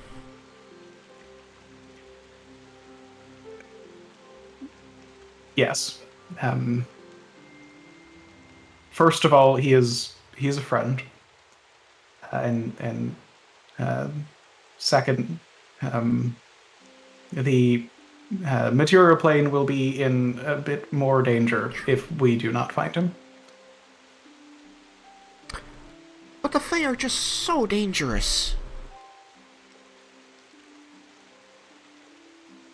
There's not another way? Not that I can think of. Not to get him back and get him back safely. Any of that would have to go through dealing with one of the Fae at the very least. She looks over at Pa, who kind of clears his throat. Says, tell us about this, magic the little one's getting from this Fae."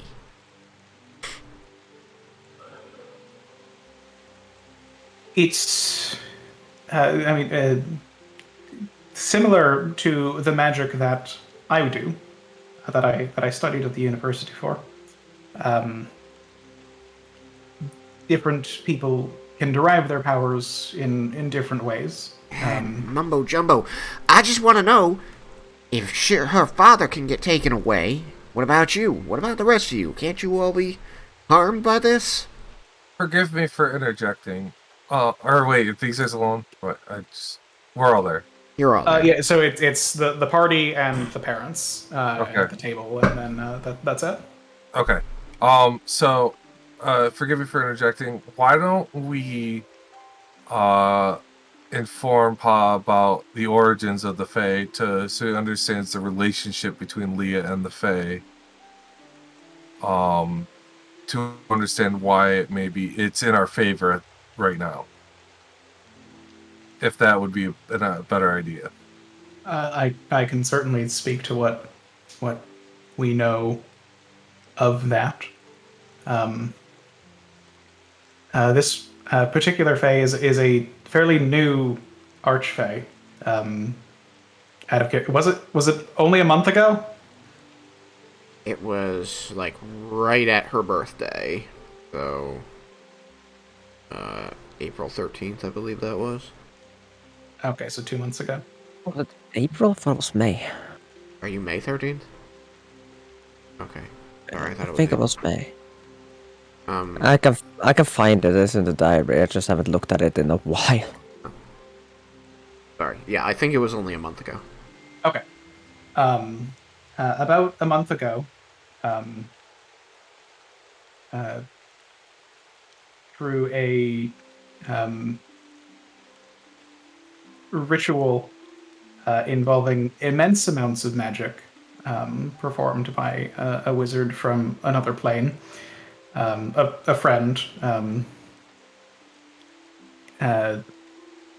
a Fey spirit was imbued with the power to become an Archfey. This Fey spirit had been assisting all of us in our endeavors up to that point, mainly by assisting Leah, but all of us benefited from his aid.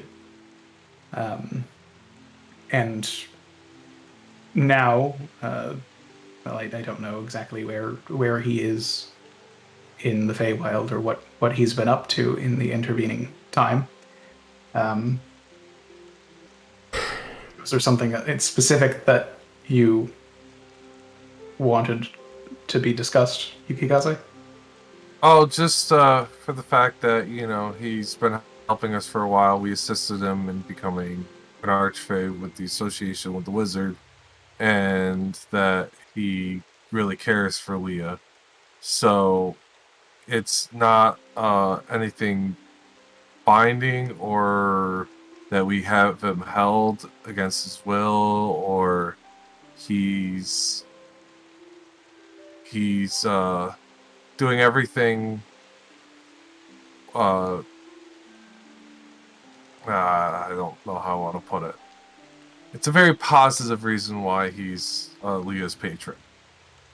Given how Raiken, the friend who was spirited away, her father, behaved when it happened, it appeared that he made an agreement with the Archfey. You're going to get looks from both your parents as you say this. We need to understand the exact nature of this agreement, but that is why he was able to be taken. So this is not a thing that would happen to anyone else now that the others are more aware of how one should be interacting with powerful Fae. And so we need to determine the exact nature of what transpired between him and Zintharamil, and then determine the next course of action. But I intend to spend as little time in that area of the Feywild as possible. So, you truly don't believe that this Fae will use this power to harm any of you? I believe so. I actually very heavily believe so. I believe that this power would not be used to harm any of us or take us without our knowledge or any myriad of things that a Fae might not consider harming, but a mortal would. I think that we are well, as safe as one could be when interacting with a Fae while interacting with him. That does not mean that I intend this to be a drawn-out interaction. That's like I said as he like faces Leah a bit. But during the time that we are there sorting out what happened with Raiken, I believe that he does not intend us harm in any way.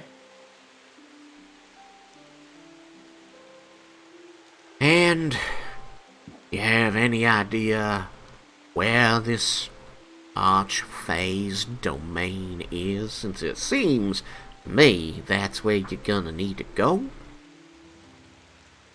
So we had been near-ish to the eastern perpendicularity when he was made into an archfey. We had been near-ish to the old southern perpendicularity when Raiken was taken from us. And we know that Isintharmel had spent time as a spirit down near the southern perpendicularity.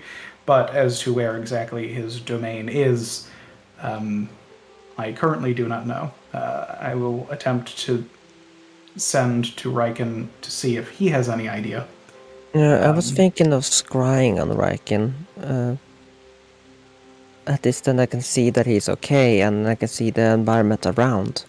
See if I find any clues on his whereabouts. I think that's also a reasonable thing to do.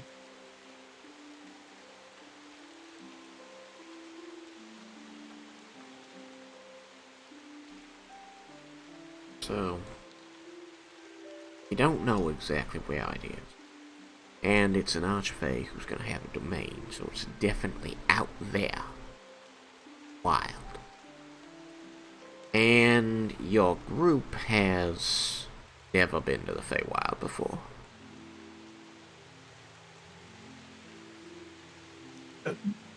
That is all correct.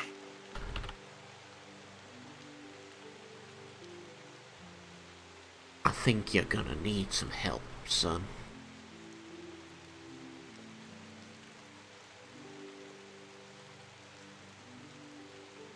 I think that we would all be happy for any assistance that you could give us.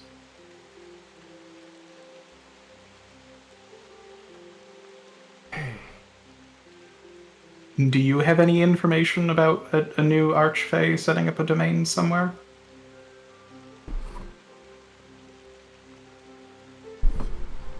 Let's see how deep their networks run.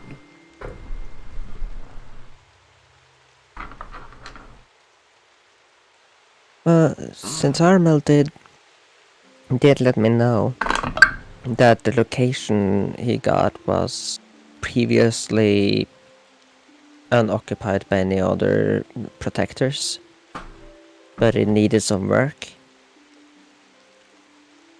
Do you know a name or anything like that? That's up to Tristan. Did he give me a name? I can't remember. Sorry, I was checking some notes. A name for what? When since Armel told Leah, showed Leah about his domain. Yeah. Did he say a name for it? Oh, for his domain. Yeah, No. for where he is right now, or where he is at the time when. No, at the time that he showed you, he didn't have a name for it. He has. Because one I now, remember but just that it told that it was that is something that he needed a lot of work, but I can't remember exactly what he said. Yeah. No, he hadn't given you a name. He hadn't named it at that time. And he's actually never named it to you in any of your meetings with him, I don't think. Yeah, I don't recall ever hearing a name. Yeah, no, I don't think he has. However, Ma and Pa rolled within 2 of each other, which honestly just makes sense. And both really high.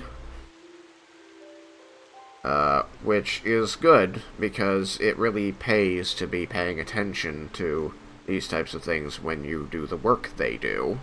Yeah. If anyone would have that kind of information, it is probably these two, honestly. Yeah, it's true. So, they're going to look to one another and join hands a moment before turning back, and they say, "About a month ago, you said, son?"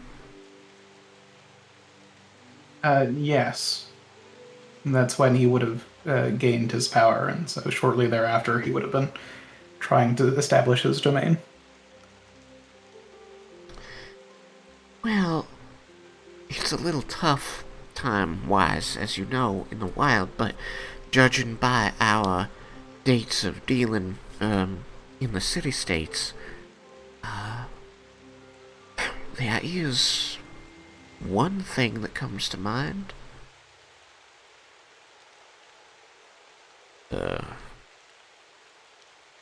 We did hear some tale of a new archfey, establishing court, down near what used to be the southern perpendicularity.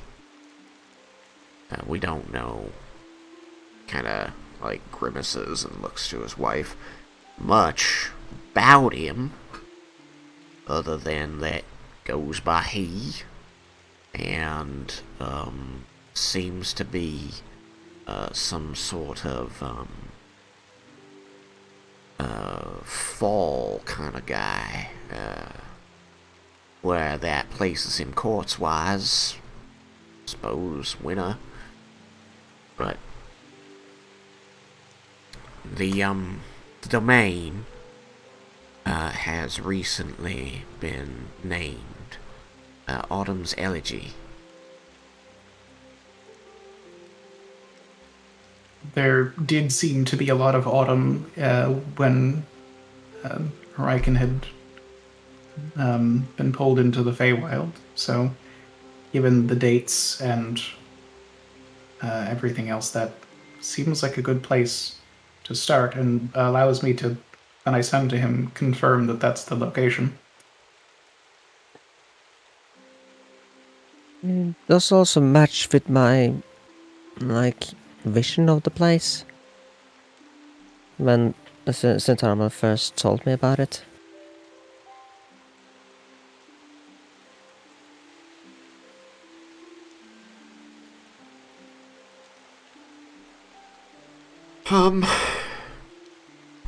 We have, a few standing invitations, to perform, and we've finished our tour here in Ovathius. Pa, you think perhaps one of those would be in the right area to help out our son? Pa kind of folds his arms over his chest and leans back in his chair before blowing air through his lips, sort of uncomfortable looking. Goes, yeah, I suppose if we didn't have to.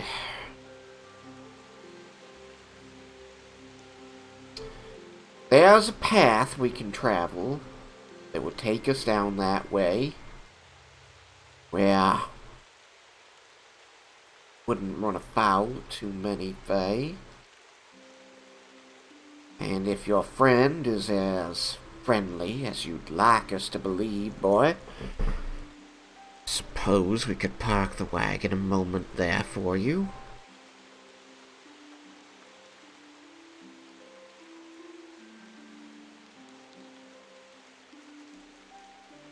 Of course, going that far is gonna take a while. And, it is not without dangers.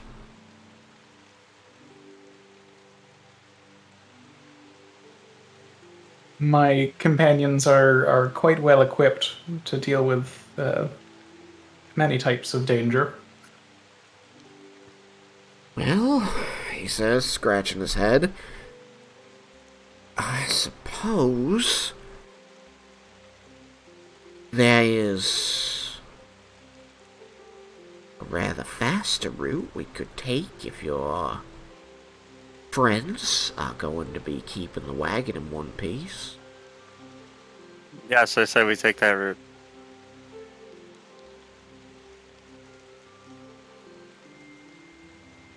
You better be damn sure of your skills, boys. And lady.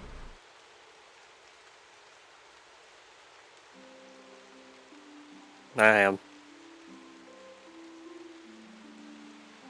And the rest of us should be as well. We've done I also some agree. crazy stuff. I haven't come this far to fail now. You want to give that last sentence another go? You said we've done a lot of crazy something. We've done a lot of crazy stuff. Well, boy, what do you think? Your friends want to chance it. I would certainly wish that we could take a slower, slightly safer path. Um, it would also give us more time to spend here, but Mother seems to time smile at that. is time is not on our side at the moment with events in the material plane. So I think that we should be capable of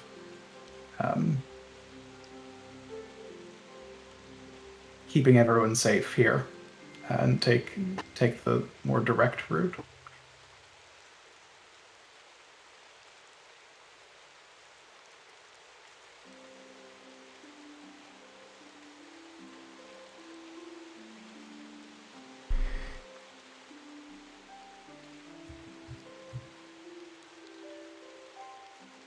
Well, it's our wagon, and, but it's your swords, or what have yous. So, I would prefer not to die. But going safer is slower. So perhaps you all should decide what you prefer. Slow and safe, or quick and dangerous. But I am trusting you all. Protect us whichever way we go.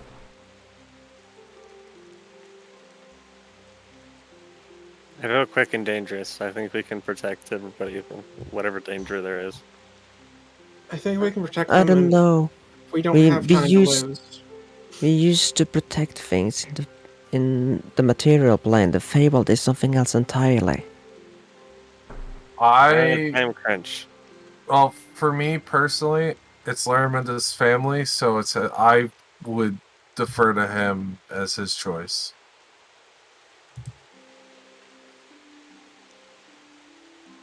Every day that we spend is another day that the dragons can get to continue preparing their defenses. And the time another works day the same that- way here?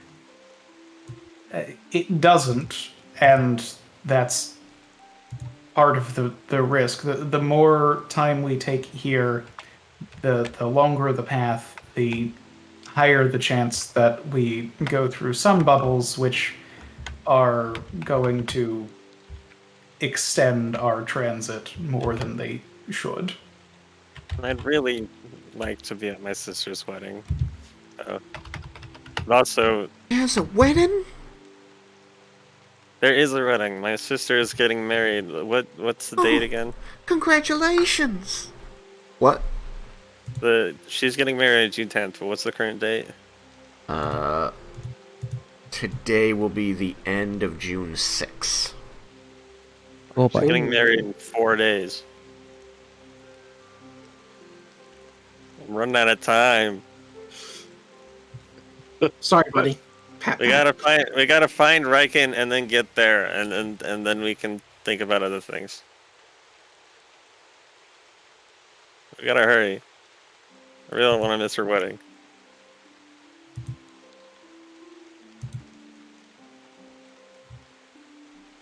Like 4 days is tight. 4 days in the material plane. You've got one thing on your working for you, though. Like I said, I'm perfectly fine if Laraminda's is fine with going the fast route. You've got a tuning fork that'll take you straight from wherever you are in the Feywild to It's true. Aspara. And we do have a circle, so we can go exactly where we want to go. I think that You have any contacts in Aspara? When we went there from Nalia's place, Yeah. Laramentis had spent time familiarizing himself enough with the mage that had, which I think is the archmage of the city, Yeah. the mage who had the circle there. So Okay, just making sure I hadn't remembered that. yeah, so Laramentis does not have contacts in Ebengard, the Empire of the Four Queens, or Sudaran would be the places that he wouldn't have traveled at all before this. Okay. You can go to Thanon City? Oh, he probably doesn't.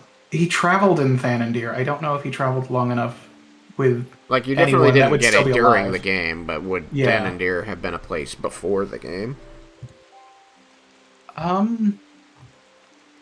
It's possible. We can talk about that offline. Okay. I'm trying to figure out because he definitely traveled in Thanandir. I don't Yeah. know if he still knows anyone that's alive anymore, and that would be in any kind of position to be in that kind of authority. Thanandir is more heavily human than some other Yeah. places. Okay. Sorry, just some questions popped in my head and I needed to ask them. Yep. Before they get forgotten. Yeah. With my magics, I should be fairly keeping the family safe. Yeah? Should be perfectly reasonable, even going the more dangerous route. Okay. I'm not. So Laramentis is saying this. Yeah, okay. And I think that all of us together should also be able to keep the wagons safe. Although I can't guarantee that as well. I can create a demiplane, and I can create a different type of demiplane that would be places for people to go and go to safety should anything be going on if the worst comes to worst. Between those two spells, I think we should be relatively comfortable that we should be able to keep everyone well. Well, she looks to Pa. That's what matters most to us, so you can guarantee that. Then we can go this route. For your friends.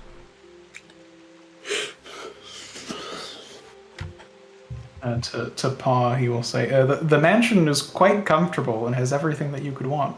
I think even if we don't use it for safety, I think you might enjoy going into it and seeing what it's like. But I have my own mansion right here.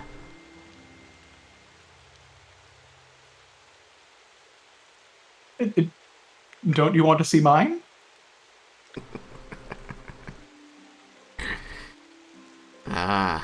Boy's getting big in his britches, wants to show up his old man. Man's home is his castle, and you're gonna build a castle within?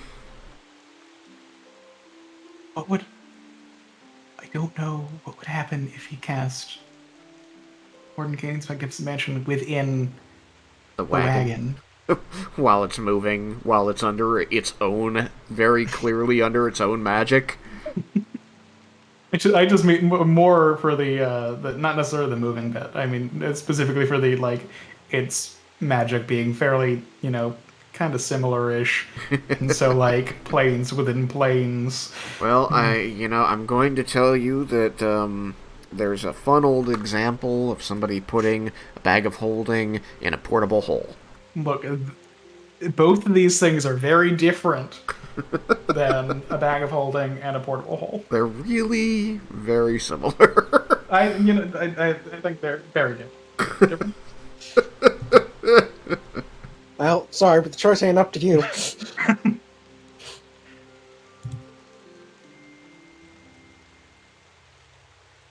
Bad. I know. I will. What was the last thing that had actually been said? Or that Fine. slight tangent? Fine. Clearly, being, and he, gives a sidelong and accusing look at Ma, being outvoted. So, why don't you all go and claim a room and get some rest? Because that's what my family needs before we start a cockamamie trip like this one.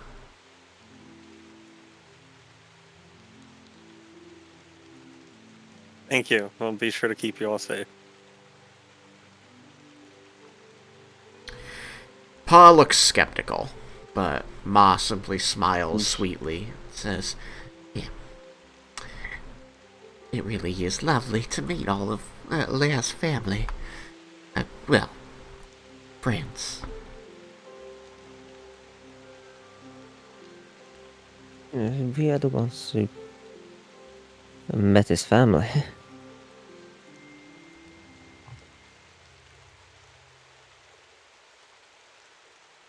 Family Yes. is a group of people who take care of each other. So, your family too. Welcome to ours.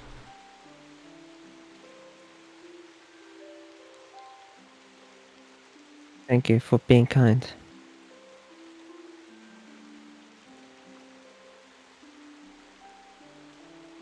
Kindness, I think, is becoming a bit rare these days, so we can't afford to lose it.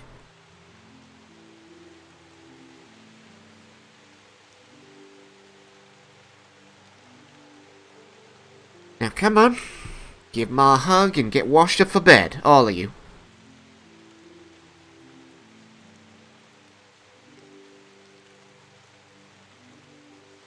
Nobody moves.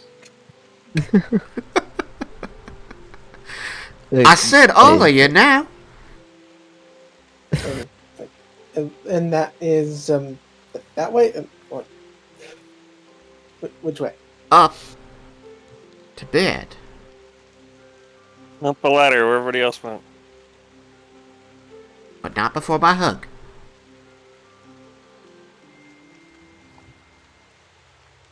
She, positions herself in front of the ladder. It looks confused at Lerman. Mendis nods. Okay.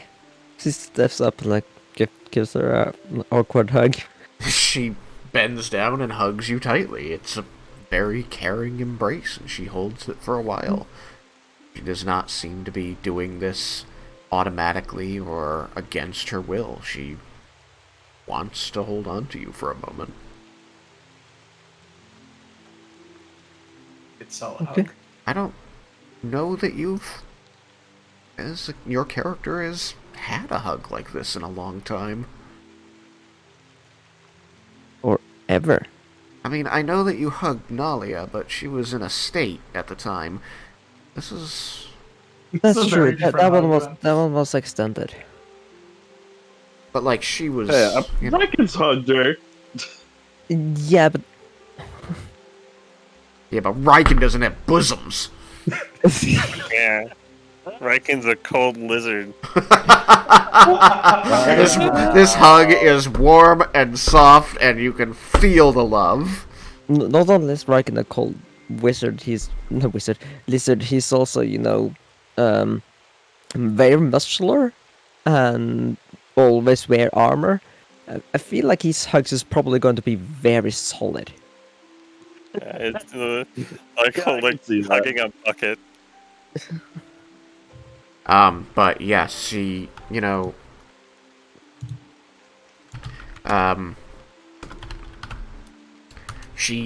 this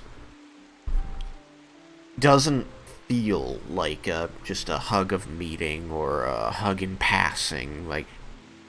You feel like in this single gesture, she is, not only pulling you and holding you to herself, but she is pulling you into her family. Hmm.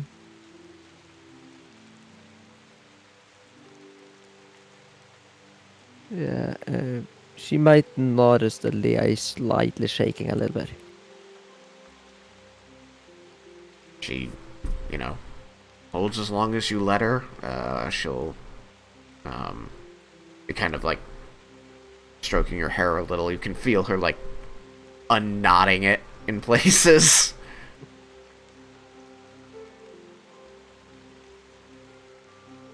Oh yeah, Leah has not the chance to fix her hair in a while. In a while. She's like, you bathe first.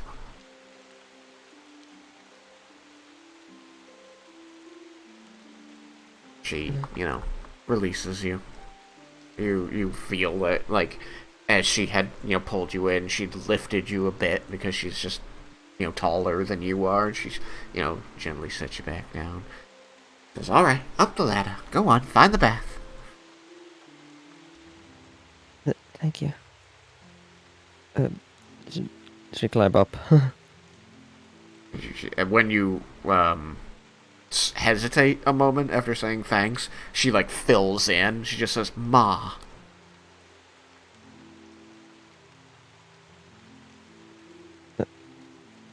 Thanks, Ma. Call me Ma. Everybody does. Okay. She just smiles warmly at you.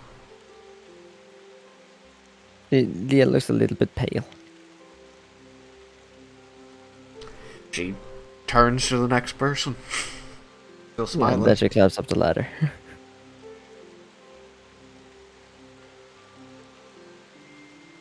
Who's next? Is Lara Mendis not going to hug his own mother? Lara Mendis is clearly waiting for everyone else to go.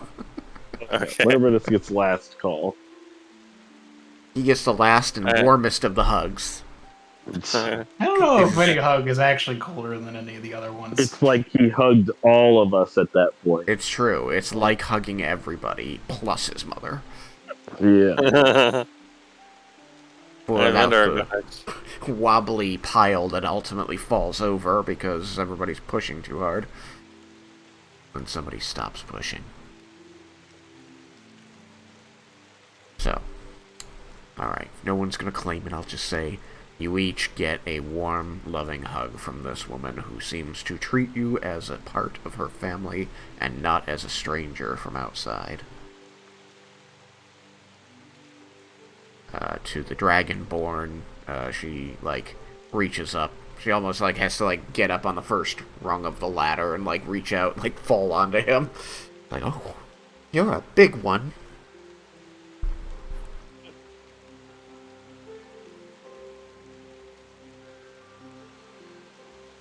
But eventually you've all got your hugs. For Lara Mendis. Sweet Lermanus.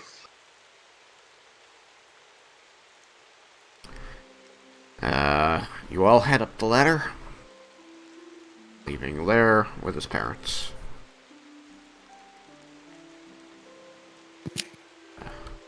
On this first floor, or second floor, at the top of the ladder, you find a kitchen. Has a nice tiled floor. It still smells of the spices and meats that were cooked here earlier. You can see that there is a wash basin that is just stacked with dishes. And that there is a staircase leading off the side of this, leading you up to a third floor, which seems to contain a corridor, a hallway with doorways leading off of it. And at the very end of it, there is a door that is ajar with like a sign hung on it in Elvish that reads washroom.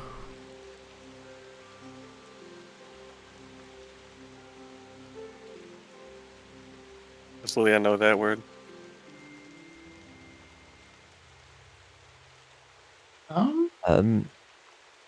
You've had enough lessons that you can Probably, roll, yeah. right? How many Elvish going lessons did you get? I honestly don't really know, because I started counting way too late, so I never actually figured out an exact number. Oh, What does it say if it was read in Undercommon? I mean, at 5 lessons is when you can roll. Well, You it's need been to- more than that, so Okay, so roll. that wasn't that one. So You don't recognize this word. Potatoes maybe? You don't know why there's a potato storeroom specifically, but no, actually, I think it would make sense for Leah to have learned the word potato from Laramandas, but Yeah, but this is devil potatoes. tuber. Were you gonna make the same joke? Huh? What? I said the devil tuber. Oh, the devil tuber. What did you say? I said, but this sign says potatoes, plural. Devil tuber. Look, it's just a delicious starch, okay? It really is. I'm sad that you made Laramandas hate potatoes. It's your fault. Yeah, because I knew you were just going to choose to hate whatever thing I said it was. That was, Yeah. Yeah, definitely. Alright, so there is a door there. Everybody else in the party speaks Elvish, right? Yukikaze does. yeah, Leah There it is. deliberately waits by the staircase. There's in a one way. other person who doesn't speak it, I think. Is it? Uh, Oh, it was Vendor? Raiken, but he's not here. Oh, So- Vendor speaks Elvish. Oh yeah, he had lessons too. I can speak he certain had less- things, just not Elvish. Vendor speaks Elvish and Dwarvish Fluently. because of his noble background, and then he's Oh, got okay. lessons in Draconic. Ah, Wait, are we all funneling through this area to get to beds and whatnot? Yep. If Leah Yeah. passes, well, would it make sense for if Leah passes the door, say, Leah, where you going? The bath or the washroom's there. no, Leah would wait by the staircase. She's deliberately waiting there. So you let everybody else pass by you? Yeah. Okay. So she's waiting by the staircase, and then you'll point it out to her, Yukikaze? Sure. Yep. Okay. Sounds good. She will just silently nod. You're waiting for Laramandas. Yep.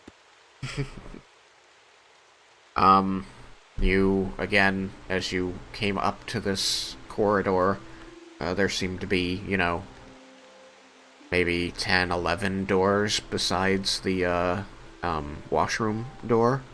But, as you begin walking down it, you shuffle toward the door with Elvish writing on it, reading it as bathroom, and when you look around, now there's easily 12 or 13 doors.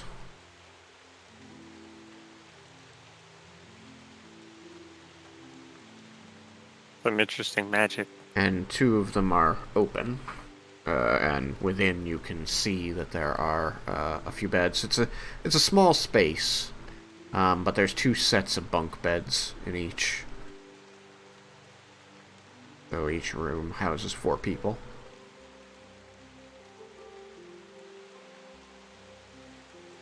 One of those looks pretty beefy on the bottom, like it could handle a big heavy guy. I mean, Dragonborn. And he chooses the top bunk. Yeah!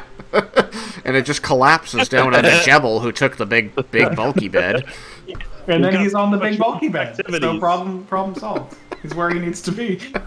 And Jebel's perfectly small enough that he's just like caged under it. He's not crushed. Well, I guess this is my life now. I guess I live here. Go with the flow. Lair, as you, as your last friends file out of up the ladder, your mother, wiggles her fingers at you to gesture you in to a hug. Laramandas will go and hug her. She's, immediately, reaching up to stroke your hair. Says, my boy, my beautiful baby boy, it's so Good to have you home. I know it's not gonna be for too long, but it's just missed you. Yes. It's been too long since I've been able to make my way here, and hopefully the next interval is much shorter. I suppose you'll be wanting to meet Nalia. Just gotta go to our wedding. I think that it's her wedding, and we still need to establish that that's what she is wanting, and when any of that would be happening. Many conversations will be had, I'm sure. The good news is that when she does decide that's what she wants, all the planning will be done. It'll be so easy.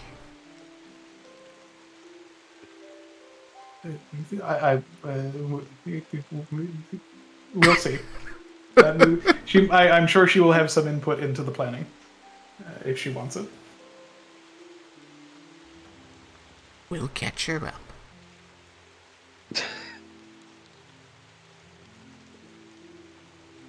Now then, go have a bath. Good night's sleep. 'Cause it's gonna be a bit of a trip, hon.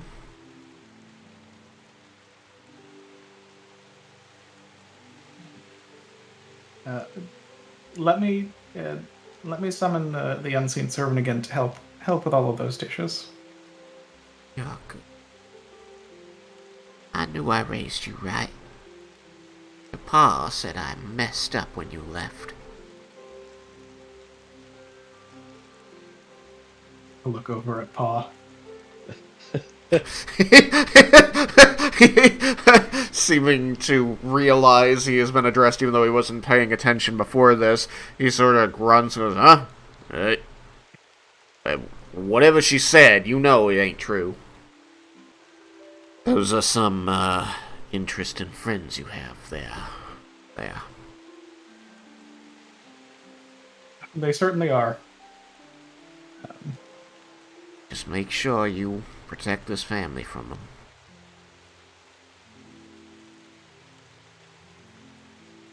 I'll do everything that I can to make sure that everyone is safe.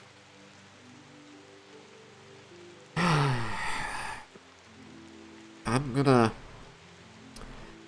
head to the study to plan our route. The more we know ahead of time, the better off we'll be, and the more likely we'll get your friend there where he wants to go.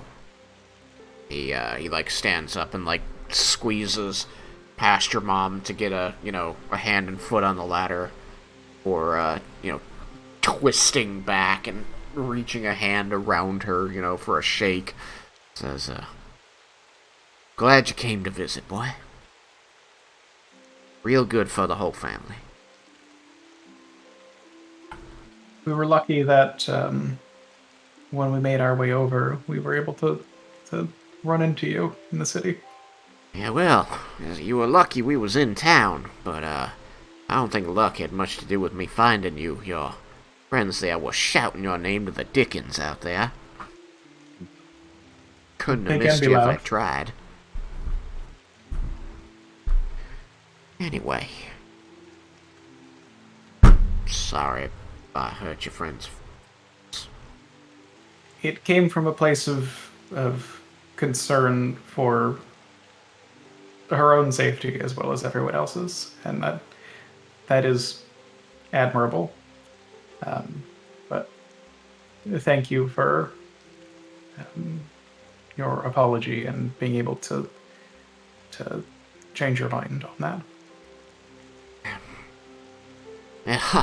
Don't jump too quick. I'm not sure I full changed my mind. I've just been outvoted. I'm still worried sick about hearing this. Hey, and this child there. She's a child. She has unfortunately had to grow up very quickly in her time. I'm hopeful that soon she'll be able to more properly have the childhood that she's missed out on.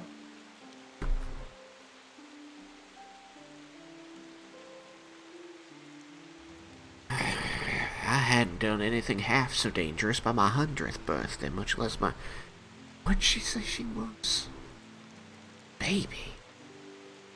Little swaddling baby. He puts his hands up. Says, I'm done. It's not my business. Take care of yours, there.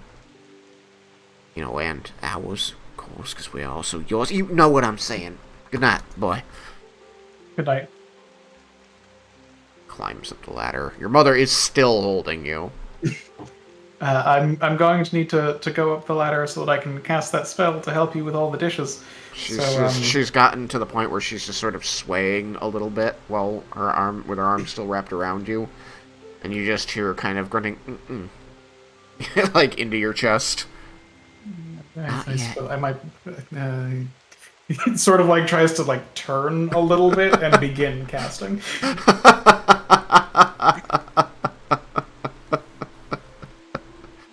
At the end of your spell, she's still holding you. She's just sort of leaning against you, clinging onto one of your shoulders. And she just sort of murmurs, she says, I don't know what all that chanting was, but it sounded lovely. I missed your voice in this house. It's nice to be home.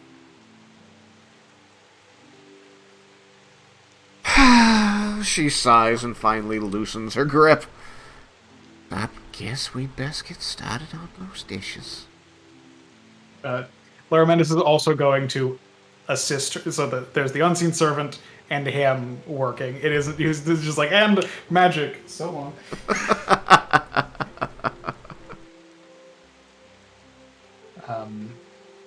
Leah was at the top of or would we be running into Leah as we come up to the kitchen area, or is that something that would be even longer after all was said and done there? Your mother, kind of, after she's finally released you, begins climbing the ladder, and after she gets 3 rungs up, she turns, leans out with one hand off of the rungs and just, pinches your cheek real hard. Or patting it. It's still cute as a button. And then she just keeps climbing. You do find Leah at the top of the ladder as you get into the kitchen.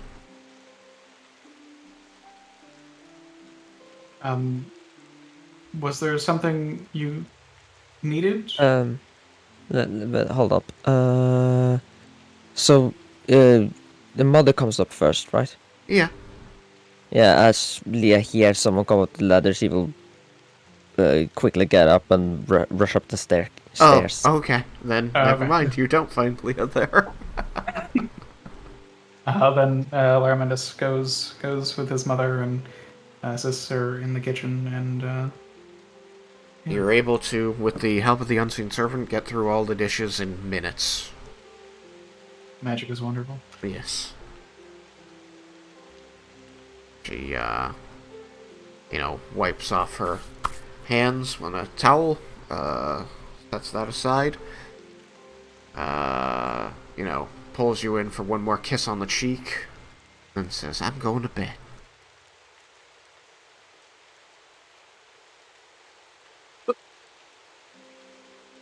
Me too. And then you will, go upstairs. You head up the stairs.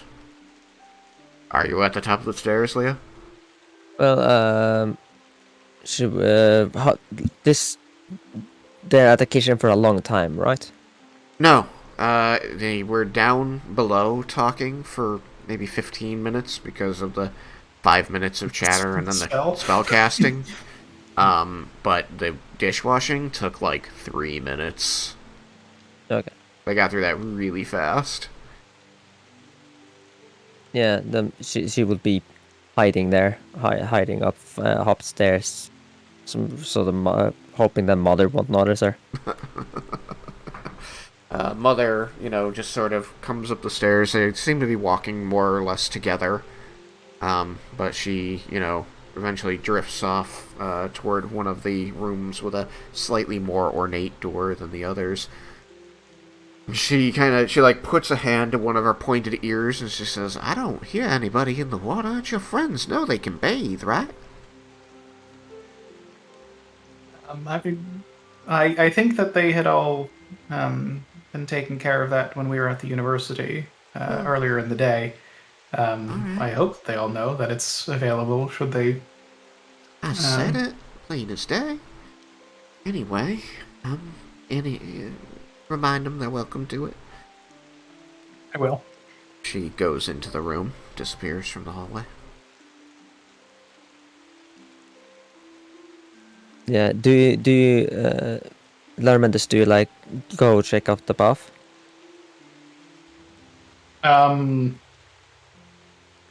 I don't think Laramendus would. No, I think he would just make his way to a room. Okay. Then Dia will quickly catch up to you. Before that. She comes from and behind she- you. Like, do you sneak up on him? No, she Okay. sort of tiptoe brush and she violently slams you to the wall. Come on. How Yeah. dare you? How dare you not mention her? You know I never had that. I never had a mother. I never had anything like that. You have such a sweet, loving, caring mother and you never even mentioned her. I don't know how she would have been coming up before. I'm sorry.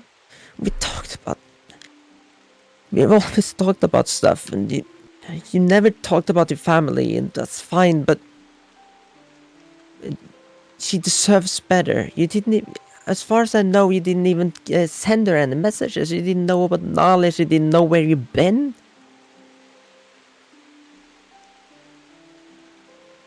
And everything with Nolly is extremely recent. And it's more difficult to communicate with the Feywild from the material plane away from the university, and so I have not been as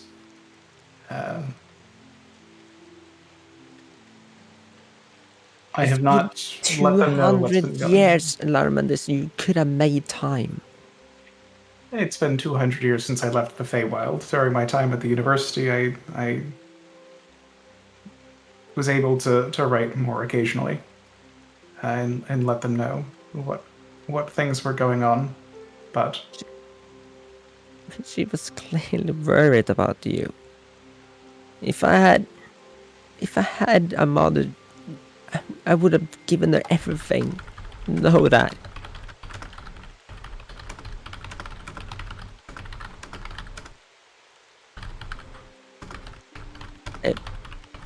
I expected more from you.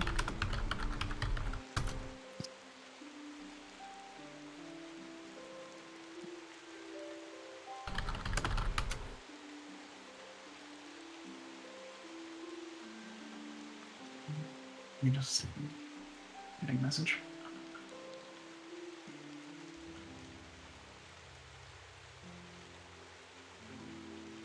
It is.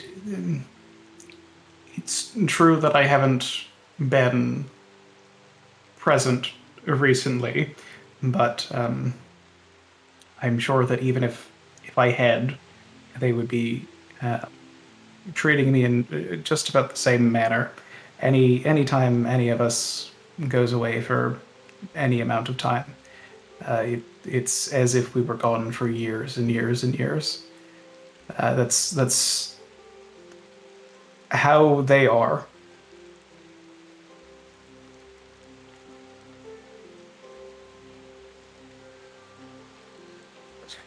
It's better that I must understand. But now they're going to help us. They're not fighters.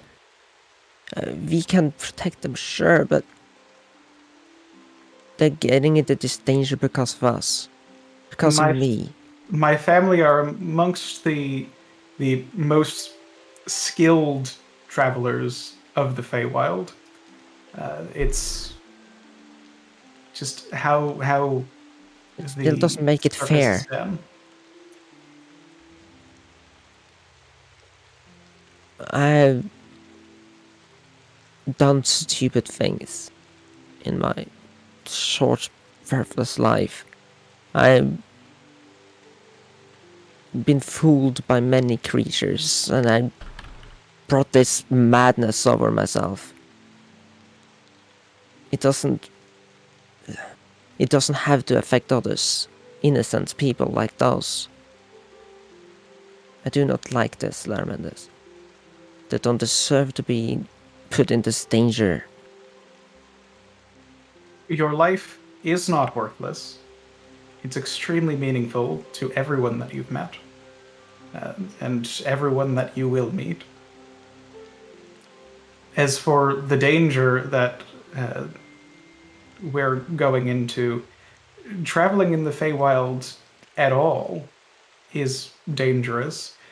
My father he knows what he's doing with figuring out our route, and would not put us in any kind of situation that could not be handled. He's been doing this for years, and all of us have done. We have the capabilities to make sure that everyone is perfectly safe during these travels.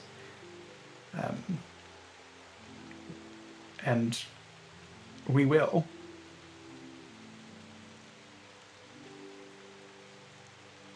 It would have been It's a slight safer more if we risk. never came here.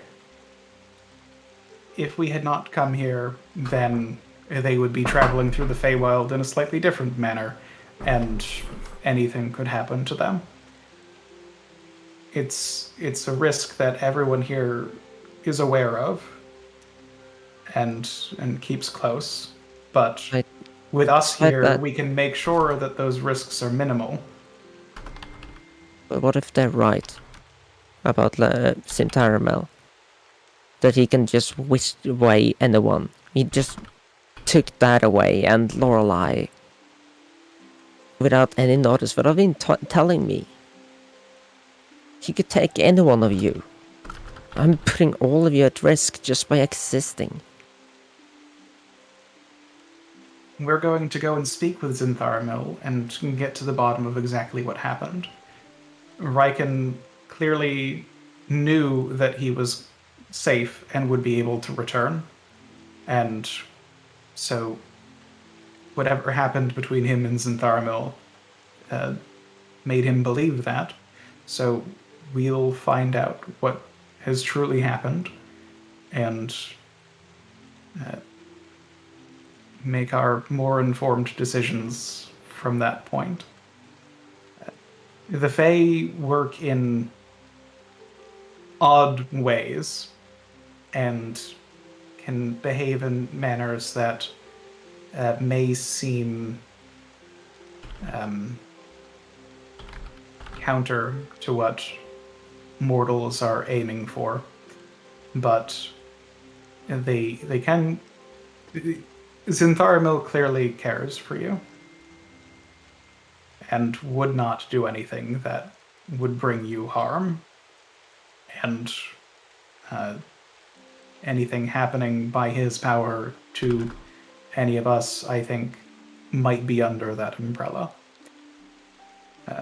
I think that any concerns are merely a misunderstanding, and all of that will be cleared up when we're able to see him.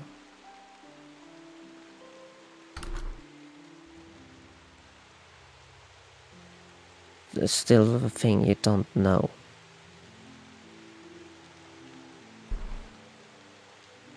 He might care about me, yes. He wants me to be safe. But Lorelei did not approve of Raiken as my father figure.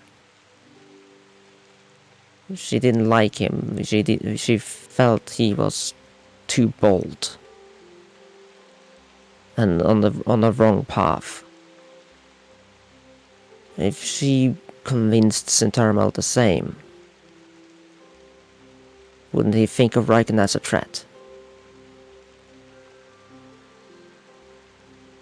Try not to think about it, but I think that any concerns like that are best put aside so that we can properly discuss them with Xantharm. I'm sure it's been a while since a long conversation could be able to be had, and with us in the Feywild, we'll be able to put all of those concerns to rest. Raiken was he is still young and will grow and change, and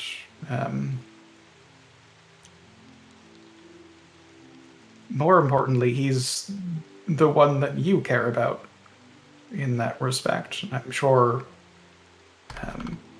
Lorelei and Xantharmil see that, or will be able to see that properly. Who knows? Maybe that kind of conversation is what's going on with him there as we speak, clearing the air, as it were. I care about all of you, Mendis, not just him.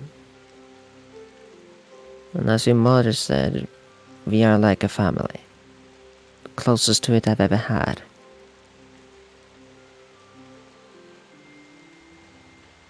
And that is one of the reasons I feel comfortable with going and speaking with Xantharmil and making sure that we know what's going on.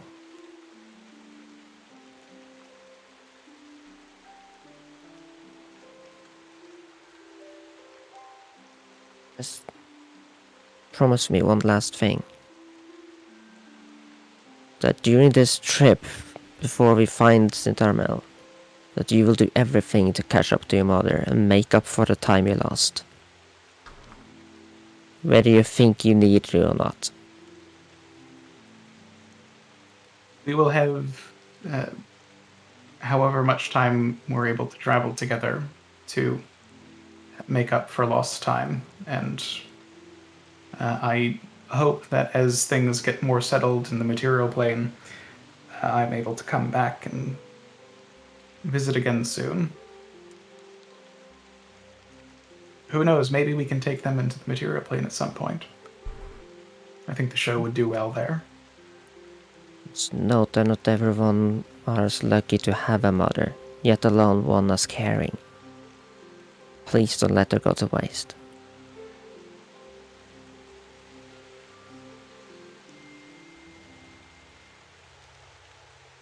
And with that, she just gets back, find the right door, and yeah, gets into the room. The bedroom or the bathroom? The bedroom. Bedroom. Okay. There's two. I imagine they're both populated since they each had 2 bunk beds, capable of holding 4 people each. So just name one person you'd want to be inside the room with. She just chose the first one, so Okay. just roll a die. Sure.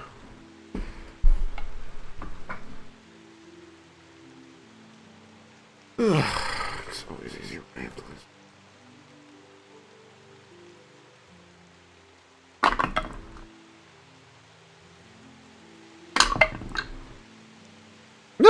Yeah. Okay. It looks like you have entered a room that contained Mendar, Jebel, and Tatsuya. I made Tatsuya the 6 on the D6, and it came up on the second roll. I sort of knew it was gonna be that. I just knew it would be. I gave it a chance that it wouldn't happen, but it did. So yeah, sorry, you leave that very heartfelt and emotional discussion, storm off to a room, and Tatsuya's in it.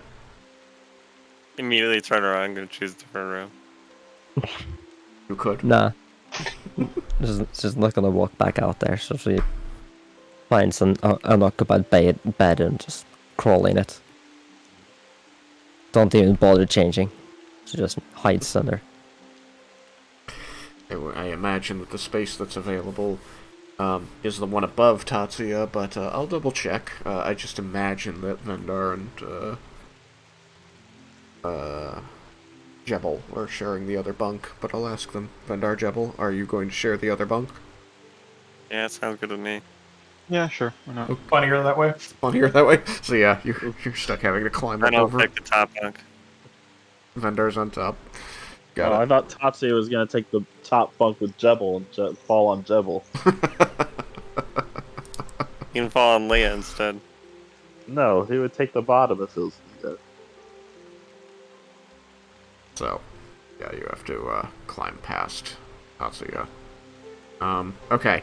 I think that's a good place to hold it since we're pretty far over time at this point. And we can just pick it up here with the last any last things people want to do this night next time. Is that okay? Yep. Yeah. Alright. Well, Leah, if you don't have an inspiration point, please take one. Okay. I already have one. You may donate it to somebody. If nobody has one, then I will find another way to reward you. I guess just automatic advantage on your next d20 roll. Without having it just is inspiration that is preloaded. Okay.